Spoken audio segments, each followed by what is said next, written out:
This theory was promoted doesn't by matter. Here's the thing, Norm. He's a guy named Andrew Wakefield in UK. Listen, and he was discredited, so the evidence was. The jury's not in on this, and the power that be at this time, the judge, jury, and executioner of the policy will be RFK and his team. Now, they're going to release a report next week.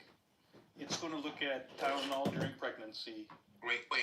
F12, before you go over to Tylenol during pregnancy, let's stay with this for a second. No, I'm just saying what's going to be in the Maha report. Let's just talk about what the so-called data. The so-called data. I don't want to get in the rabbit hole. When you look at it, when you look at the data, there's one study linking it. It's by Wakefield, and that was retracted. That may be, which means there's no studies linking it. That may be, or RFK is right. And you're going to get a chance to really look at it. Well, there's no study that is credible that links there's been no vaccines study and on autism. controls. There's been no study on controls. They never have an unvaccinated control group. So we agree that there's no study. There are multiple studies that show a dramatic rise in autism. I mean, huge rise in autism. Hold on. It's a huge rise in autism. And it's unexplained at this time. Okay, but that has nothing to do with vaccines. It's just normal. It's not your job to argue it or my job to defend it. No, it's my job to evaluate evidence. No, it's not. It's not. You're not on the vaccine injuries exist. You're not on the commission. Say that again? What was that other comment? You're not on the commission. I don't have to be on the commission. You do. You have a say in what happens going forward. No, you do. You can respond to it, and we can all react to it when the report comes out next week. But for instance, let me tell you how retarded people are. When it got leaked out that Tylenol is going to be implicated, maternal use of Tylenol, which was told to be safe to everyone since the 80s. Since then, when that leaked out on Friday, everyone started freaking out. It's not fair, it's so wrong. What do you think RFK has to gain by screwing over Tylenol? Why did we change? Why did we run away from the 1 point? No, I'm leaving vaccines to the side for a moment. That will be Hep B vaccine particularly. They're going to focus on that too. Let's talk about one of his most controversial opinions, which is a link between autism. He's been on the record. He was on the record during confirmation to say he's not anti-vax. He's given his own children vaccines. He's also on the record linking vaccines to autism, which is Looney Tunes. And you can be both. You can be pro-vaccine and also want to make sure they're safe vaccines. Right, but in this case, he's stating Looney Tune opinions. Okay, but you may say Looney Tunes, but he's in charge. He's got the gavel. But Norm, it's the amount of autism and the percentage that we have now is so alarming. And it is a health emergency in our country. So I don't disagree. Something's causing it, and the thought to study it is incredibly important. I mean, it's the burden that it has on the healthcare system, on the education system, is extraordinary. I mean, Joe probably knows the numbers on how much it's risen, but they have to study it. They've got to figure out. I'm in favor of study. There's something that's happening within our universe that's causing it to rise like this. We may just be noticing it more and diagnosing it more now that we understand it more. But 1 in 10,000 to 1 in 33 is the difference, and so it can't simply be overdiagnosed. We had different words for things, Norm. When you were a kid, when I was a kid, you called things. You called someone who had ADD. We didn't know about ADD then, so we just said they were emotionally disturbed. I was talking to a friend of mine. I said, "What did we call these people back then?" And she said, "Odd." We just called them odd. We just didn't have words for it. I think it's pretty clear that the symptomology on all those things has increased. Yeah. And this is not a matter of different words for things. And now we have to start to try to understand why. So I ultimately think it's due to feminism, not due to any kind of medical thing. Well, that actually is possible. What the fuck? Metabolic disease is related to a greater incidence of associating with feminist, radical activist type ideas. That is possible. Not causally, but it is something core. Do you think Gloria Steinem caused this? Can't remember, huh? Yes, I do. Or Betty Friedan? Let's put them COVID-19. Well, I think it goes back to Who is that? Wait, woman? here's a Charlotte statement from, Perkins here's a Gilman? statement from RFK Jr. Here's a statement from RFK Jr. Quote, COVID-19 is targeted to attack Caucasians and black people. The people who are most immune are Ashkenazi Jews and Chinese. What is he talking about? It's Looney Tunes. Look, he's answered to this in committee on his confirmation hearings. That was taken out of context, and he misspoke. So well, he's out of his mind to say something like that. Look, I agree on normal. There are things he said that he shouldn't have said. Not everyone can speak perfectly. That's right. He's dancing on the knife edge all the time with this information. What do you? I mean, what do you think he was trying to say? He's struggling with anti-Semitism, which a lot of people on the right are struggling with. No, They're struggling with it. He supports Israel fully. He's a huge supporter of it. His father died because of it. Come on. Because of what? Anti-Semitism. Bobby Kennedy. Father died because of his Yeah.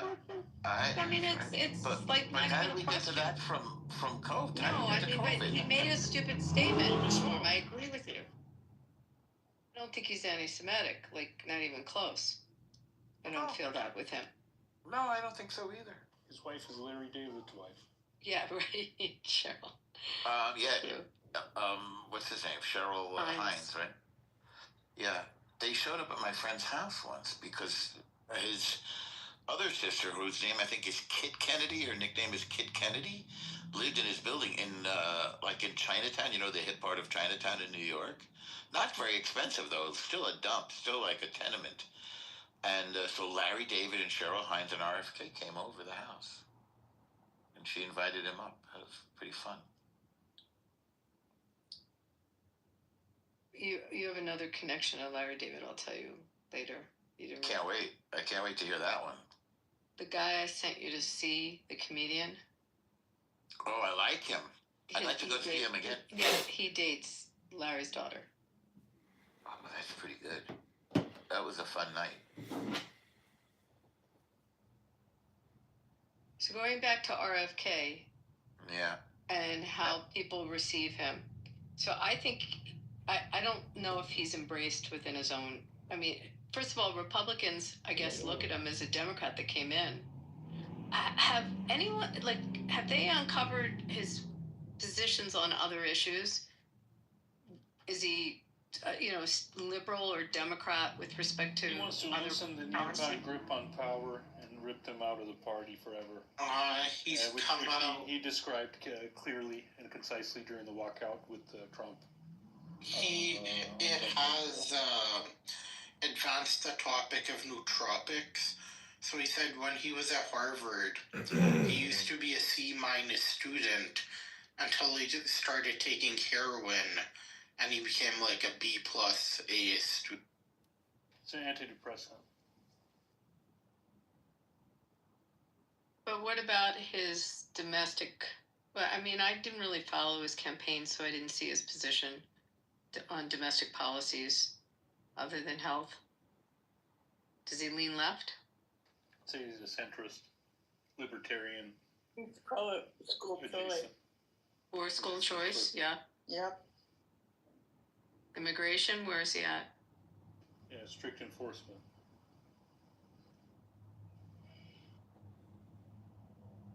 Pro-choice? Yes, ma'am.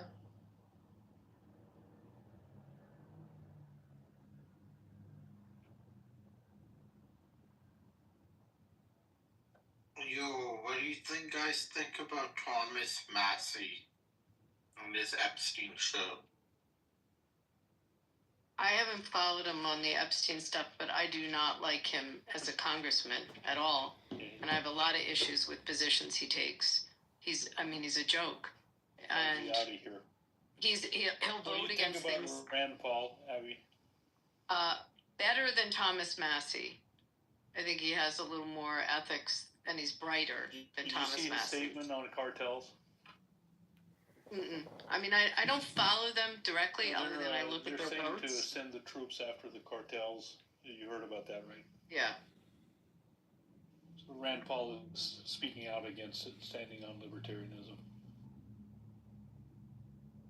he's pretty true to that, and always has Wait, been. wait, I have a question for S500.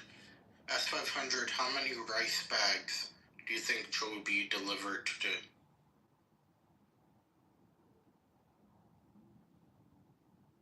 What's your deal, bud? Let's get it out. Okay, that's funny. You're That's a very funny, famous anti-Indian This racist. is, No, listen. but you're being very racist toward Joe. Yeah, you're calling Labubu. your rice bag. Yeah, I deliver. You're a dummy, because I. No, he didn't call her. He didn't Rice refer bag to her. provider. Rice bag. I go to Yeah, India. he called her provider. He called her. May I speak? May I speak? I go to India to save baby girls. 3,000 are killed. That's trouble. It sounds like trouble. Is there ever any? This is a troublemaker. Hold on. Joby, is there ever any religious conversion that occurred? All the time. You would be amazed. Okay, we need to take note of this, gentlemen. I'm taking notes. Oh my God. I'm taking notes. You know, you're engaging in highly illegal activity. You could end up in prison. Come on, man. No, don't do No, no government's gonna be able to save you. If you end up in prison, no government's gonna save you. For 10 years. There's nothing illegal for evangelical. No, this is highly illegal. After all, you don't know, the laws are strict these days. If she gets one report, all it takes is one report, and she's gonna land up in prison. Her and her compatriots who accompany her are gonna end up in jail. Go ahead. It's gonna be a really nasty. Hold on, guys. Look. What's the law? I'm not familiar with this law. It's called the Abby. To answer Abby's question, it's called the anti-conversion law. It's been passed in Parliament. Okay, several states have doubled down on this and passed even more stringent laws. So what Joby is engaging in is highly criminal activity. Highly criminal activity. How is that? What is she doing that's specifically violating that law? Feeding baby girls. Yeah. So She's breaking the. It's not. Look, we're not talking about the law. I just explained to you. She's not breaking the laws of Israel. She's not breaking the laws of, say, New York State or Nevada or the United States. But she's breaking the laws of India, right? She's breaking the. What her action is. To engage in missionary activities in India is strictly prohibited by law. What's defined as a missionary activity? Someone coming from abroad being sponsored on religious. You are not supposed to engage in political or missionary activities in India. I know many people that are in Chabad in Mumbai. Are they breaking the law? Is that Jewish activities, Yeah. Abby? Yeah. Yeah, that's not breaking the law, but what Joe is doing is definitely breaking the law. Okay. So Jews get a free pass. Chabad only reaches out to Jews. Right, Exactly. they just reach out to Jews. Okay. Exactly. But what Joe is doing is basically she's trying to exploit people's socioeconomic backwardness and give them a bargaining chip. Use their poverty as a bargaining chip. Right, and she's saying, okay. My. Yeah, send over your details. No, you can Google me. Hold on, This is what happens. Hold on, wait a second. Joe, did you realize that these recently passed laws have taken effect, though? No, I haven't been over there for 2 years. Okay, well, come over soon. Come visit soon, Joe. I'll roll out the red carpet for you. Please come over. You sound like an evil person. No, thank you. Send me your itinerary. Or in fact, I extend my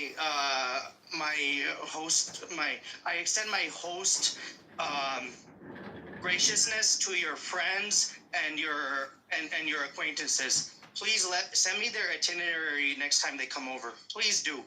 No, thank you. I'll be monitoring you. I'll be monitoring. I don't understand this. So if someone has like a Christian soup kitchen, like we have here, like Catholic Charities where I am. Yeah, if you're doing it out of charity, it's fine, right? But if you're doing it, you're not allowed to engage in politics as a foreigner.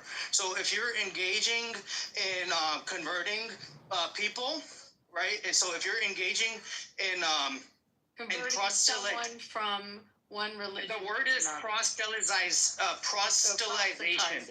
So can I explain to you? Yeah. So if you're engaging in that, you will end up in jail. As a white person, you will 100% end up in jail. You can have a mission. So I'm just trying to understand this. So if you go in there to feed the poor and you set up a food bank, yeah, no problem. Charities. Nope. But your Catholic charities doing girls. We Can you do that? we rescue baby girls that are killed when they're No, it doesn't sound like you're rescuing them. It sounds like you're brainwashing them into your politics. Look me up, Cooper. Yeah. Send over your details. Send your info to me. I'm happy to report you to the Indian government. No, you I'm just still trying to understand this, guys. Get me there. Abby, here, let me explain it to you. Like, you can't proselytize in Israel either. one mic on SpongeBob. Yeah. Let me explain it to you. SpongeBob and Abby only. What happens is India is a very poor country. Many of the areas are very backwards. The government is too poor to reach those areas. It doesn't have a civil society to reach those areas or charities to reach those areas. So now you have an economic unit, which is the Catholic Church or these Christian institutions, who have vastly, a huge magnitude more of money. Mainly evangelicals, by the way. So, yeah, and evangelicals. So they reach these areas, and then they basically offer these kids and these poor people food and certain things, whatever, to improve their lives, which is good. But the caveat is you have to convert, or you have to start attending certain strings attached. Or you have to and it's like, okay, they'll give you cancer treatment. They'll pay for your cancer treatment, but you better start going to church, and your family better start going to church, or else you're not going to get that cancer treatment. You have to stop doing these rituals. You have to stop doing. You have to destroy your whole way of life, and you have to convert, and then you could get all this stuff. But now, luckily, Joe, send over your details. Yeah, Joe, you should definitely send your details if you want to act all tough. No, you All right, stop attacking her, please. I get it. No, your details are all over the place. All right. I don't approve, but stop attacking her. So philanthropies can come in. Philanthropies can come in. They can feed hungry people. Sure, yeah.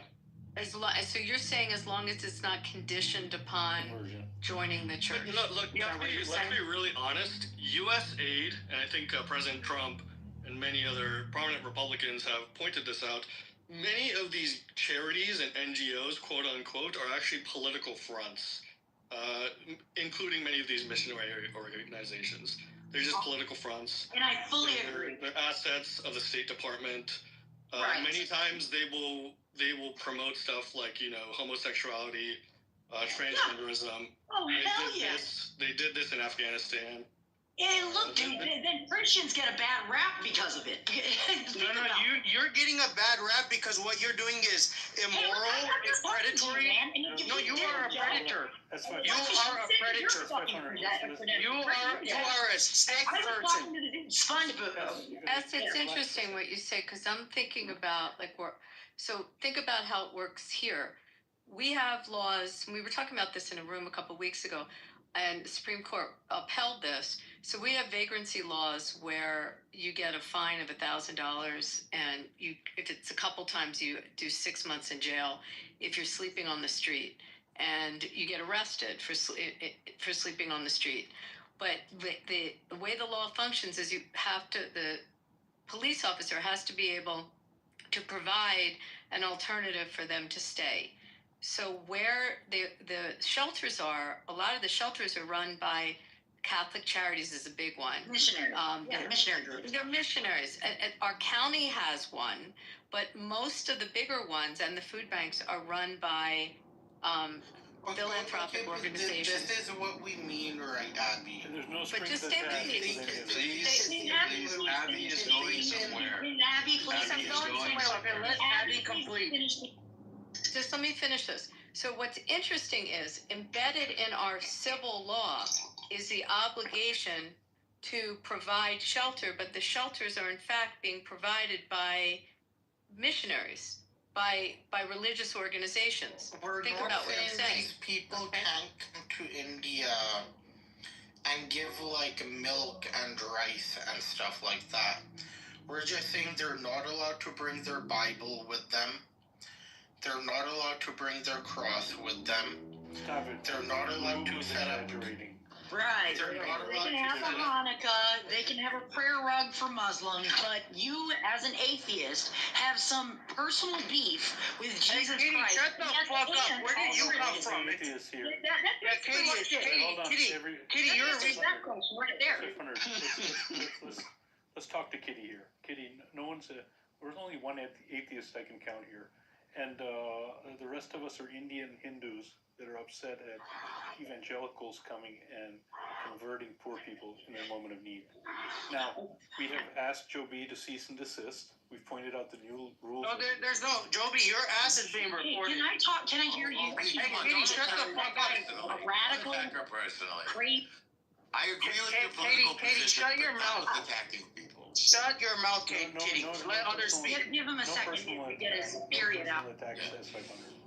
All right, Kitty, shut the fuck up and speak when you're spoken to. So just 500, please don't do any more personal just to attacks. clarify You've got a great something, stage. it's not illegal in Israel, by the way. It's restricted in that you can't, it's illegal to convert a minor, someone under Very 18, interesting. and it's illegal to offer like a material benefit to induce someone to convert. The laws of Israel do not apply to India. But it's similar. They cut S500 it deal with the Mormons. It's Abby, what I you're started by saying the laws of Israel do not apply to India. I know, I was just illustrating, She's illustrating I'm it's a just similar rule to illustrating what we have. that they cut a deal with the Mormon church No tit for a tat. while ago, because the Mormons, and I live in a city very Mormon, the Mormons are very into proselytizing, and they voluntarily entered into an agreement with the government there to refrain from it. But it's not actually illegal there. So that's why I'm curious, that's reading the laws in India. You're saying it is illegal. You're saying it And is. so, Abby, my whole point is, like, Mormons are considered Christian only because, like, basically the Catholic Church has not deemed Don't bring your Christian politics into this room. That's not the topic. That's not the Not the topic. topic. Yeah. So the law in India is much stricter. No, but Yeah, wait, but Abby, you're comparing a country with a PCI, GDP per capita around like 2,600, 2,800 to I don't know how much Israel has. 25,000, Probably 30,000. But it also doesn't sound stricter. And It also isn't stricter. You know, So these Jason, what missionaries It's the same It's the same law. law. specifically It's for literally the same Yeah. law. No specific kids. You caste said in India, and the caste they target in India are Dalits. Dalits Okay, but this is more detail than is needed. But this is more detail than is needed. Yeah, the only detail we need is, Joe, send over your details. And, send us the details of your organization and we'll take care of it. Abby, But Abby- it's the same exact law. Do your You said own They it was- did not use us. Abby, So- you said it was for You- children? You For do children and And the number right two, to tit for deny. tat, pay to praise it. Joe, we're gonna get the details regardless. India is a lot of these missionary organizations, I don't know, possibly Joe's, they're involved in human trafficking, especially child Oh my trafficking. gosh. So I Yeah, think this is you another church big are argument. child trafficking people. That's absolutely correct. We don't do that shit. That's what Look, child traffickers would We say. don't. I think though there is like a higher level thing here where Abby, you're like it sounds stricter, but it's not.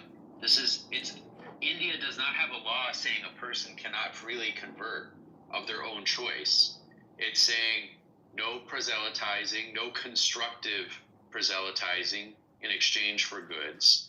And that's not an unreasonable law. They can deny visas. I mean, they deny visas in Israel if they have that option.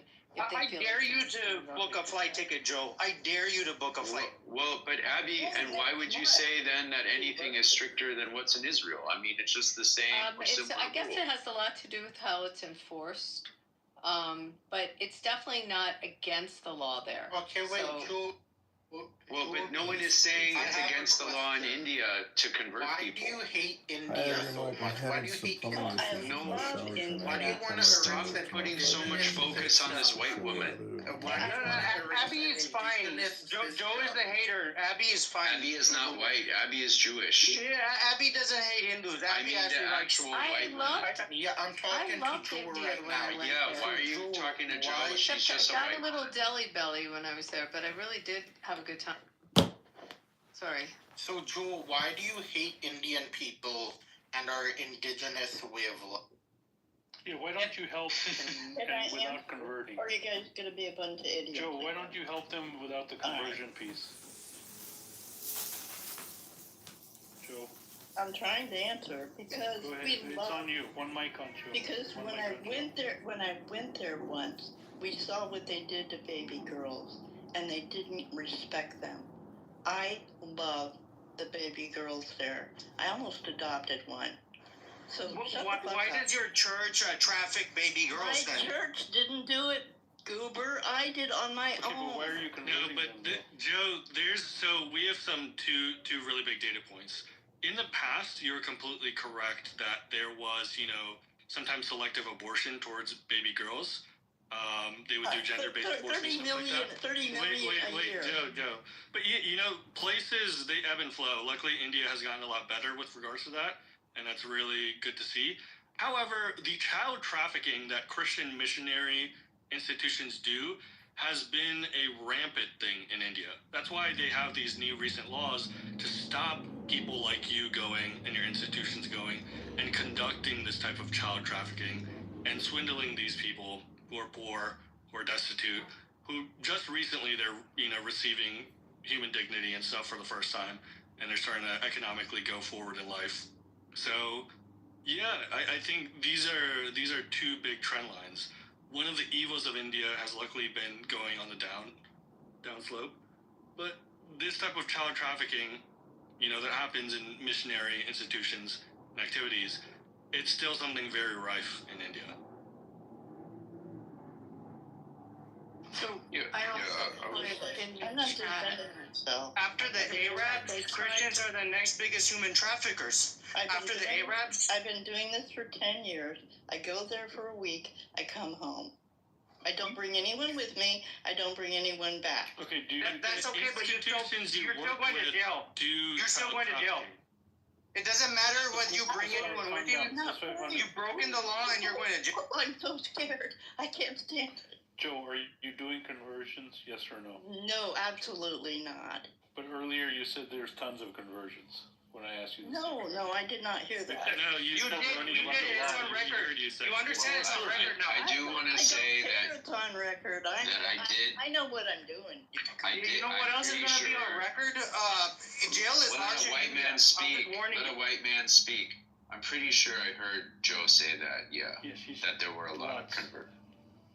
I said going. When she found out about the new rules, she suddenly says she doesn't. Yeah, now you're pissing your panties. Now you're pissing your panties. I wish you wouldn't treat a woman this way, please. And I wish you wouldn't do this. Joe, I really wish you wouldn't do this. Don't treat a woman this way, please. Look, she's pissing her panties. Nobody's mistreating her. We're just letting her know that she's broken the law. I agree with your political position 100%, but I don't think we should attack an individual woman. No, this is apolitical. This is illegal. This is a moral position, right? You break the law of a land, you gotta. She said she's never done it. This is a transnational criminal network operating within America to break Indian law. This was a very dynamic, very interesting conversation. Yeah, I love the people. Joe, you realize a report is going to be that's filed. John. This isn't rhetoric. Let's move forward. She said remove the guy. That's John. Shaik. John. Yeah. No, Shaik is not John, I don't think. Is it? Shaik. No, but he's a different troll. I think he's from Uzbekistan. Hold on. That's where I like Shaik, behave yourself. In DC. Yep. Yeah, we have a mutual confidant. He's a Jew hater and he speaks Russian. You can kick him out if you want out normal. You have full discount. I'll fucking kick him out if you say that he's a problem. I'll do it normal. Yeah, Joe's gone down to. Hey, Joe, you're gonna be removed from the room. You can't just move down to the audience to record. Come on, man. Let's not. No, she can't just go down there and record. This is not a free pass to record the room. Record. No one here is in the room. No. Why did she move down then? She can mute herself up on the stage. There's 20 people in the audience. Joe, you have about 20 seconds. Any last prayers? Don't piss your panties again, because That's 500. you know. I have an This is India disrespectful. question. Can I ask an India question on this subject? Yeah, let's go to Abby. Well, before we we'll give yeah, Joe's a known reporter. Okay. Hey, Joe, go fuck yourself. All right, fuck your people, fuck yourself, Joe. And you are being reported to the authorities. So I have a question in terms of the proselytizing there. So how did people view Mother Teresa? Mixed. That was, I mean, in the world there's a nasty legacy there.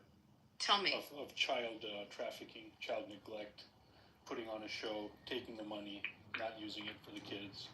There's a lot of questions about Mother Teresa. So here, she's worldwide treated like a saint, but in India not. Well, in India too. So the mainstream view is she's a great saint. You know who was really, really famous for attacking her very humorously? Christopher Hitchens. He really didn't like Mother Teresa, and it's like, it felt like he was attacking Mom and apple pie, but boy, he really went after her.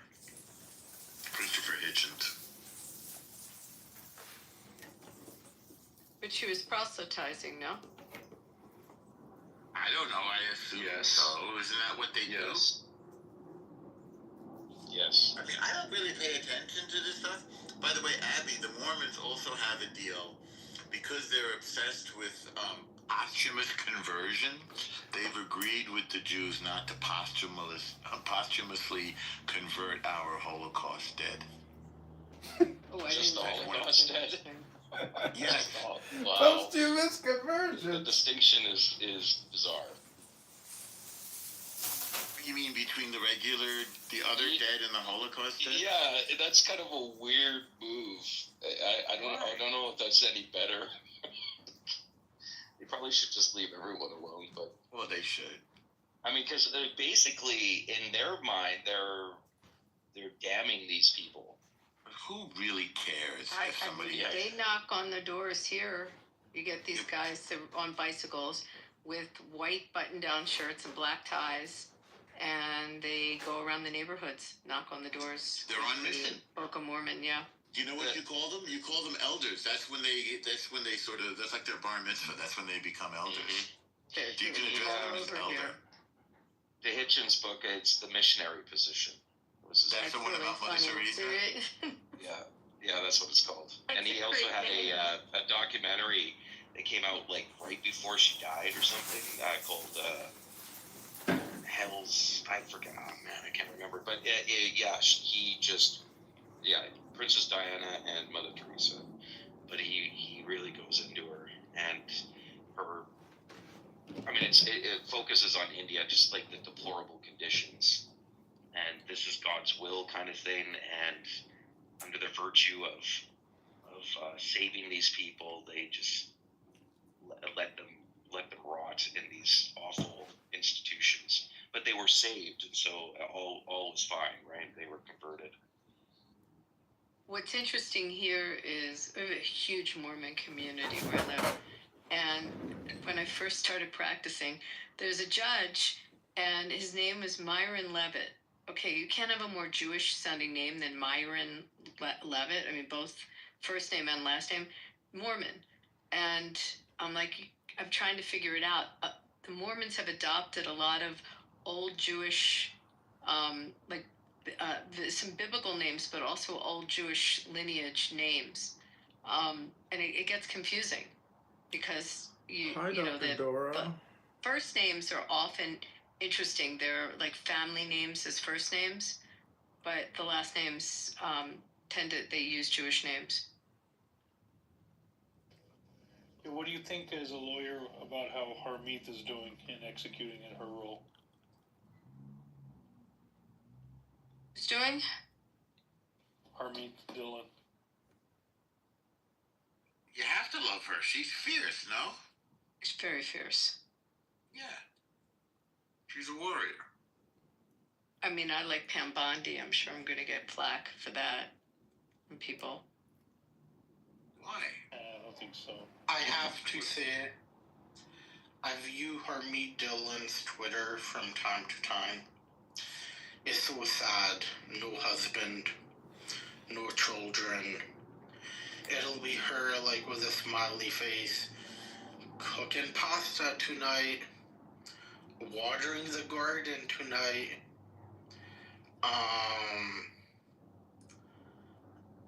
Maybe she likes shit like that.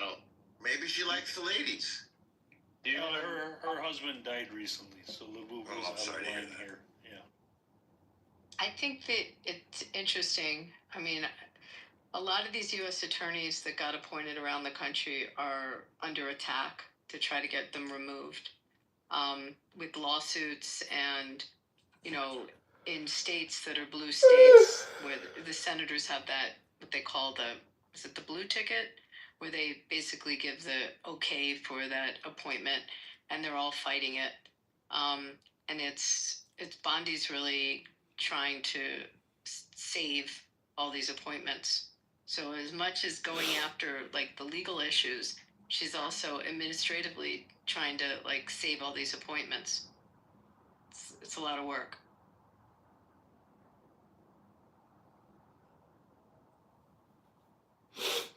Yeah, it's difficult times, strange political bedfellows these days. Oh, I know that, what's the, Haba is the U.S. attorney in Jersey that they went after. A gal I know here, they're going after, trying to get her out. And these were all appointments, Trump appointments. But they can't get them through the Senate.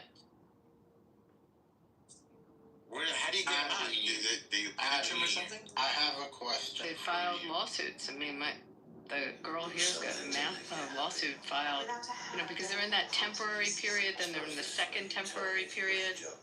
So. Hey, I just want to appreciate the audience. Wait, I have a question. Hold up, nigga. The people who sent in those organizations' information, thank you. Any follow-up would be appreciated. We will get these reports filed. Yeah, breaking the law of the land is not cool. You know, the age of colonialism is over, and you know, these people are going to jail. I agree with you, but you did not say she converted anybody. He did say it. He said it to begin with, and she found You said, out. are there conversions going on? She did. No. She said she converted really. But also El Normo. I asked her before she knew about the rule. She said it was all the time. Joe is screwed. El Normo, Joe was talking about what her organization does when she was asked that question. Well, I thought you went as an individual. No, you don't go as an individual. She changed it to all that. No, that makes sense. Once she learned about the problems now with the new. Could you imagine just going as an individual and like taking people's kids and stuff, and like it would be insane. But you go to like the bad neighborhood and say, look, I want any girls. If we're being honest, it was more likely these children were orphans. They had severe medical conditions. Their parents gave up on them, and then these organizations came and adopted. So it's interesting when I'm looking at this law. Do you remember, Norm and Jason, you might remember, there was this really bad dude that was on the app about, I'm going to say 2 years ago, and he said he was a rabbi, but it was like very bogus how it got. New York. Alex from No, not Alex. The mass converter guy. The mass converter, yes. Yeah. So he said he was a rabbi, and then we checked out like the Hebrew word is smichut, where you get your certification, and it was like bogus where he got it. He's bogus, and he mass converts people in India. And he said he went to India. Yeah. And he did mass conversions in India. Do you remember that guy, Jason? I do remember this guy. Yes. I mean, so We now find this very distasteful. The Jews hate this. we hate that. So it's totally against Judaism to do it. Yeah, so, we know. but what's weird is, how did this guy get away with it if this law's in place? It's a fraud, no? It's got to be a fraud. But there were articles. Let me see if I can find a news article about him. I mean, how did he get away with it? Unless the whole thing was bogus. Or he's not, or it's not a priority for him. There's no way to for law enforcement rather. The thing is, like, until somebody reports it to higher authorities, legal until a few years ago. First of all. Yeah. So until somebody actually files a report, people get away with it. They just fly under the radar. But Joe will not be getting away with this. I just want to make it official. Joe is not getting away with this, and anyone from her organization henceforth, we will find out who they are. They're not going to get away with this one. And she's on record. Whatever she said is on record. He himself was a convert, by the way, this fake rabbi. So yeah, I would just say, Abby, Norm, let your Abrahamic brothers know in Islam and Christianity that they can't do this. Jovi's probably lying about the whole story to begin with, which is the funny part of this whole drama. We're gonna get to the bottom of it. People will be getting punished. Her visa, whether her visa gets canceled or not. She said she worked for the three-letter agencies at a high level, and also. Yeah, the three-letter agencies are not going to be saving her. Nor is her church. Her church is not going to be bailing her out of this one. That's funny, man. You're crazy. But yeah, this shows the problem with coercion. I think that this has been an amazing demonstration to open my eyes a little bit about the new laws that are taking place in India. What tech does America bring to India? It brings Facebook, Google, Gmail, a little bit of Instagram here. Instagram, yeah. iPhone. And what does the Chinese tech bring to India? Cheap electric cars, incredible infrastructure, gigantic manufacturing plants, collaborations. Well, the Japanese, to be fair, the Japanese have brought more of those. Chinese and Japanese. It's mainly, like, auto is mainly the Japanese, right? The Japanese help us. That's because the Indians banned the Chinese. Yeah, correct. India's done a lot of partnerships with Japan. Japan wants to bring industry in. America has given a lot to India. It's gave us Instagram. Missionaries. It gave us Joby. But wouldn't you say China has given so much? Not yet, but there's a potential for big things. There's a big potential growing right now. Do you think India would trust China? Because I don't think anybody trusts China. It's not that black and white, normal. It's not that black and white. I think there's a bloc developing. You have the new RIC, Russia, India, China. Nepal just met with, the leader of Nepal just met with Putin yesterday, right? And he said, look, we haven't had a Russian leader visit in ages. And Putin said, that might happen this December. Putin said he might visit Nepal this December. Isn't this setting up for, World War III? It's not setting up the access of good China, Russia, India versus the access of evil America, the West.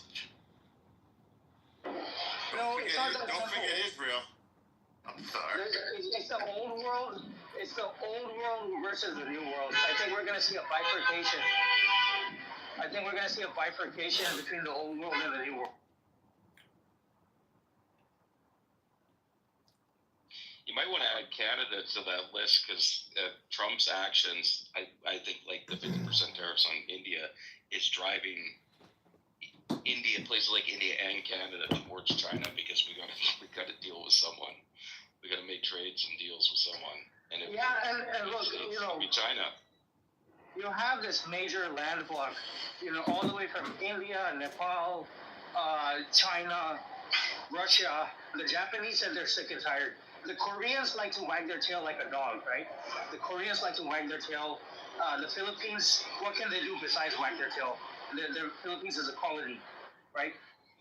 So these two countries, they're just going to be caught in the middle. But you have Russia, India, China, you have Nepal. Eventually, Pakistan wants to be part of the China-Russia bloc. That's what their dream, right? I think you were trying to get and right now, Pakistan is turning into America's bitch again. But let's see how this whole situation plays out. If the Gulf, if the Arab countries move towards Russia and China and India, okay, so you have the entire Asia. What is Thailand going to do? Thailand is going to continue to be a carnival land for white people to go fuck their little children and marry their women? What is Thailand going to do all isolated by itself? You're going to see the ASEAN move towards China. What's Japan's relationship with India like right now? Oh, excellent. Japan has historically always invested. Perhaps the largest foreign investor in India has always been Japan and Singapore. And Japan and India have decades and decades of good relations without any friction whatsoever. Japan is squarely in the India bloc. Historically, culturally, and in the modern day context, Japan is firmly in the India bloc. The Indian Prime Minister visited Japan last week, and Japan said, okay, we're not going to send our trade minister to the U.S. anymore. We're done negotiating with the U.S. That trade deal that Japan supposedly signed with the U.S. is in the garbage can. There's no trade deal between Japan and the U.S. anymore. Japan said they're going to invest in India, and that trade deal with Japan and the U.S. is in the garbage can. And it's just the Koreans are letting it go. The U.S. fashioned Japan after nuclear bombing it into the second biggest economy in the world. And today it remains the third biggest economy in the world. The idea that Japan is going to stop trading with the U.S. to me is... No, you're missing the socio-cultural context, El Normo. But what's going to happen, right? So I'm not going to get hung up on the Japan point. Japan is a smaller player on the larger scheme.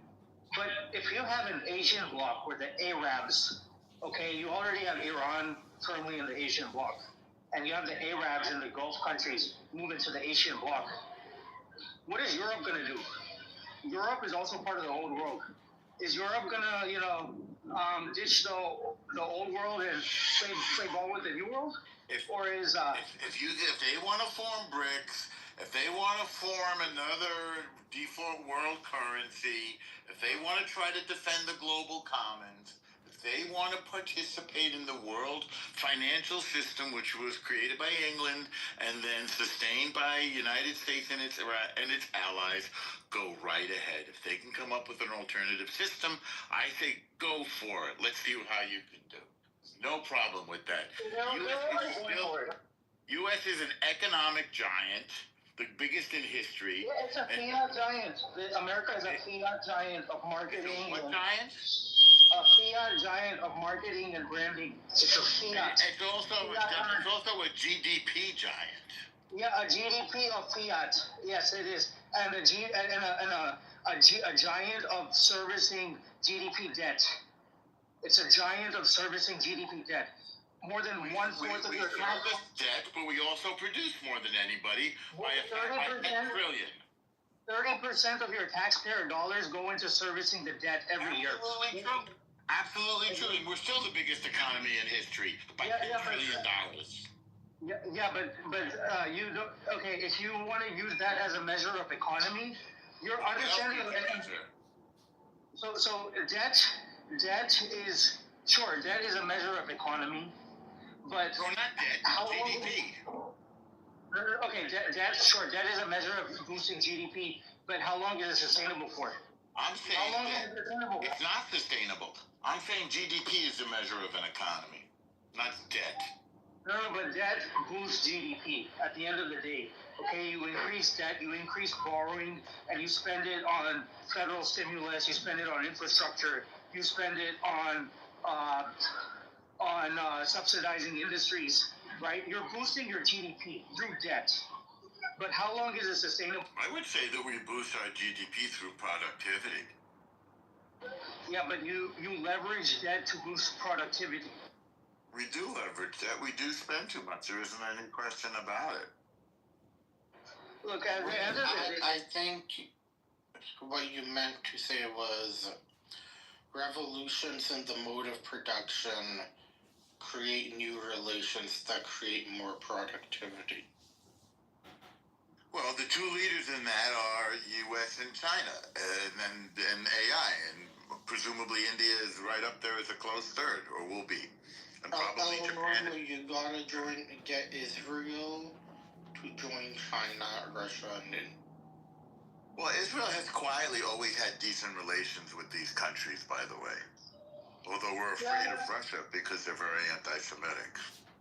I mean, look, China has already gone in. They've bought up big fashion houses in France. They have bought up more than a third of Italy's banking system. 1/3 of Italy's financial system is owned by China. China has already bought up major industries in Europe. Okay? So you're going to say that Europe is suddenly going to go against this new Asian bloc which is forming, right? 10, 15. They don't have to go against them. Europe is struggling right now. I mean, Europe's linked to the United... Look, Europe depends 100% for its defense on the United States. 100 is an exaggeration. 90%? No, not even 90. I mean, look, you're grossly exaggerating your figures. You're grossly just... Which figure? Which figure? You're aggrandizing. You're saying that Europe is entirely dependent or 90% dependent on the U.S. for defense. Yeah, who's defending it? Okay, so is America building the Rafale? Is America building the Scorpio submarines? Is America building the German tanks? Is America building the Eurofighter jets? Is America building the Gripen? Like, you know, Europe has... You're asking what's being built, and I'm telling you what the defense system is in place now, including, by the way, we have 100,000 troops in Europe. And we have we have battalions of tanks in Europe. What's that? Look, if you haven't noticed, okay, so there's changes happening. Europe is building a 600 billion fund for indigenizing their defense industries, right? Do that. Not just their industries. To build an industry is one thing, but they're far from being able to defend themselves. They've been demilitarized. These 100,000 troops you're talking about, there's not gonna be 100,000 troops in 2035.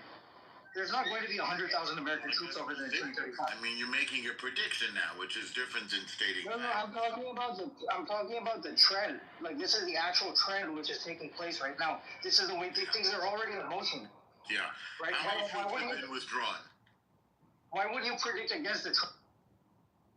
Explain to me what trend you're referring to when you're talking about a drawdown of troops in Europe. So, you know, America... I mean, NATO defends Europe. You think that's not going to be true? It's more complicated than that. Okay. So you agree that NATO defends Europe? No, I don't agree that NATO defends Europe. Well, what do you think? At the end of the day, what NATO does is NATO instigates wars. Okay, and they against who? Okay, so you've seen what happens in Ukraine, right? Wait a second. Who did NATO instigate a war against? Say again, Sonny? Yugoslavia, right? You know, NATO instigated... Yugoslavia? No, NATO instigated conflict in the Yugoslavia. NATO instigated conflict in the Ukraine. The Yugoslavia fell because of the Serbs. The Yugoslavia fell because of the Serbs. NATO bombed Serbia for 92 days straight. Was this under Clinton? Yeah. Yeah, but this was after years and years of a war in Yugoslavia. That bombing stopped the war. That was the U.S. bombing, by the way, under Clinton, as I recall, and I give him credit for that. Because Bush was too afraid to do it. Who has the most powerful army? Who has the most powerful army in Europe? What country? The Russians. Well, I don't know if you count Russia as Europe, but I think it might be Poland. I'm not counting Russia as Europe. I'm counting Russia as... I think it might be Poland. Is that Abby asking? Yeah, I'm asking. I think it might be Poland, but I'm not sure. Right now. They don't have big armies, by the way. The most military And then it's probably France, because the French have built their own industrial complex. They don't rely on the EU. They don't collaborate. They build their own French indigenous technologies. It's probably. Yeah, but they're not viewed as a strong army. They usually retreat. I mean, just historically, you don't think Germany? Germany is now starting to build up, but we've held them back all this time. Right, we've held them back. So we're there in Germany, but the German manufacturing now in weapons has increased substantially. I just looked it up. Italy and France within the European Union, not counting Russia, Italy and France have the largest standing armies. Wow. Ukraine second largest, Poland third largest. And the UK is not considered part of the EU anymore, right? Right. They don't have a large army anymore. Who? The UK. The UK doesn't have a large army anymore. Really? No shit, Sherlock. Is that Ewan? It's got to be Ewan. I knew it. Yeah, isn't that weird? It's going to take many decades. Europe has only recently made the decision that they're going to indigenize. And so he, he left my room, blocked me, and did a whitey thing to me and him. You guys are starting. You're gonna start. Look at all the anons. I know he comes into Scotty's room all the time, right? But it's just a matter of time before you guys are gonna start hating his guts, because he doesn't freaking add value to the conversation. All he does, cursing. The guy that's come in, he'll curse, and that's it. Right? But anyways, wow, we got a whole bunch of aliens on here. What's up with the ocean? Anybody else want to come up? Come on up. You got hit. Before you ended your room, we had a whole bunch of bots. That was crazy. I was like, where are these people come from?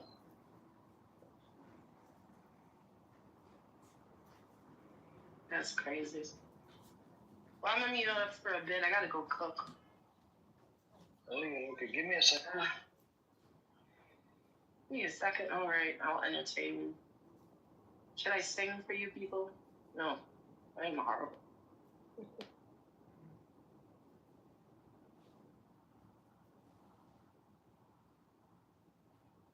Okay, what's the title? Is Israel destroying its own future in Gaza?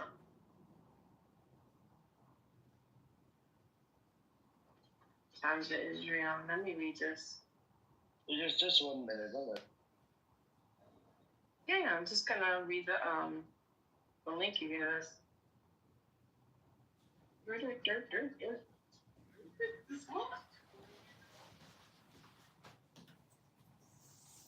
Yeah. This is what?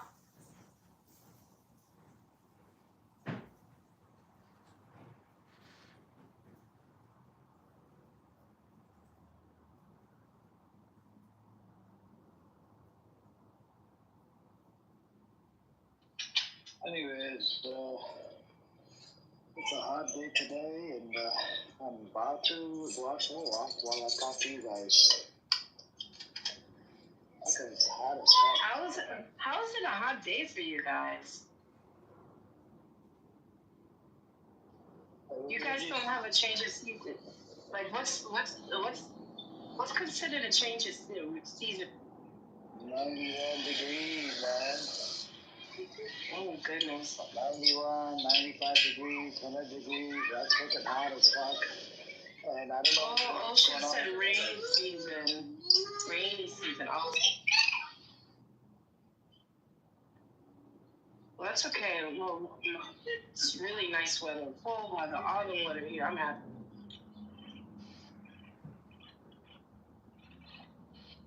It's actually been raining a lot, but we need it.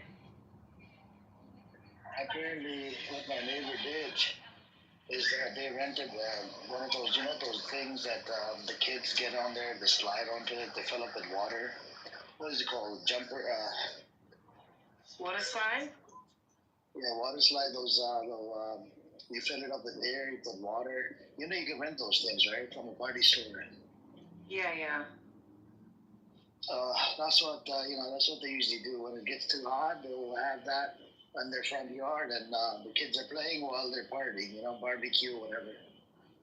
Oh, that sounds like fun. Yep. Even at the park, people are packed. Sunday, you know. But anyways, I put the article in the chat. Apparently, we don't get enough rain as much as before, Ocean. We used to get lots of rain before, and then it wouldn't rain as much. That's why we had droughts in California.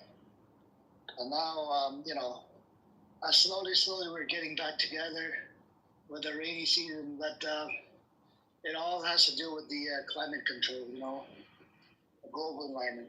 Anyways, going back to the news, this article that I posted in the chat, Netanyahu says Israel paying the price on world stage for war in Gaza, which is true. Despite PM's comment, cabinet delays discussion of plan to establish a new media office inside foreign ministry. Star Netanyahu disagree on appointment mechanism. So there's a guy called Sar. His wife's name is Sarah. Please don't confuse the two. One is a wife, another one is this bitch at the work, you know. They both crazy psychopath bitches. Anyways, we got Devin here as well. Devin, we've seen your tweets. Those tweets are really, really bad, like a racist towards against the Black American community. And I'm gonna compile it together and I'm gonna post it on YouTube. Devin, you're gonna be famous. I'm gonna post it and share it with everybody on this app. What's up with you, Grace? How you doing today? Very good. How are you? I'm doing alright. What you been up to? No, just had a brunch with my family. I'm currently in my mother's home and about to partake in more mimosas, get a haircut, and that's gonna be my Sunday today. Very relaxing this time. She knows what you think about all of this shit. She knows that you don't really give two fucks about emotions. She knows that I'm America first. I don't know exactly. You're not America first, bro. You're not America first. You're just your own money first. I mean, that might help people feel better, but I'm definitely America first. Are you hiding behind the shield of America just so you can make extra dollars? Either I got cut off or you got cut off. Something about hiding behind the sheep? No. I said, are you using America as a shield to sort of like say you're America first? You're not. You're all about the money. Well, no, that would imply I have skin in the game. Israel and Palestine, but no, I'm definitely in my career. So it's definitely not just a money thing. Although it does help, I'm not gonna lie.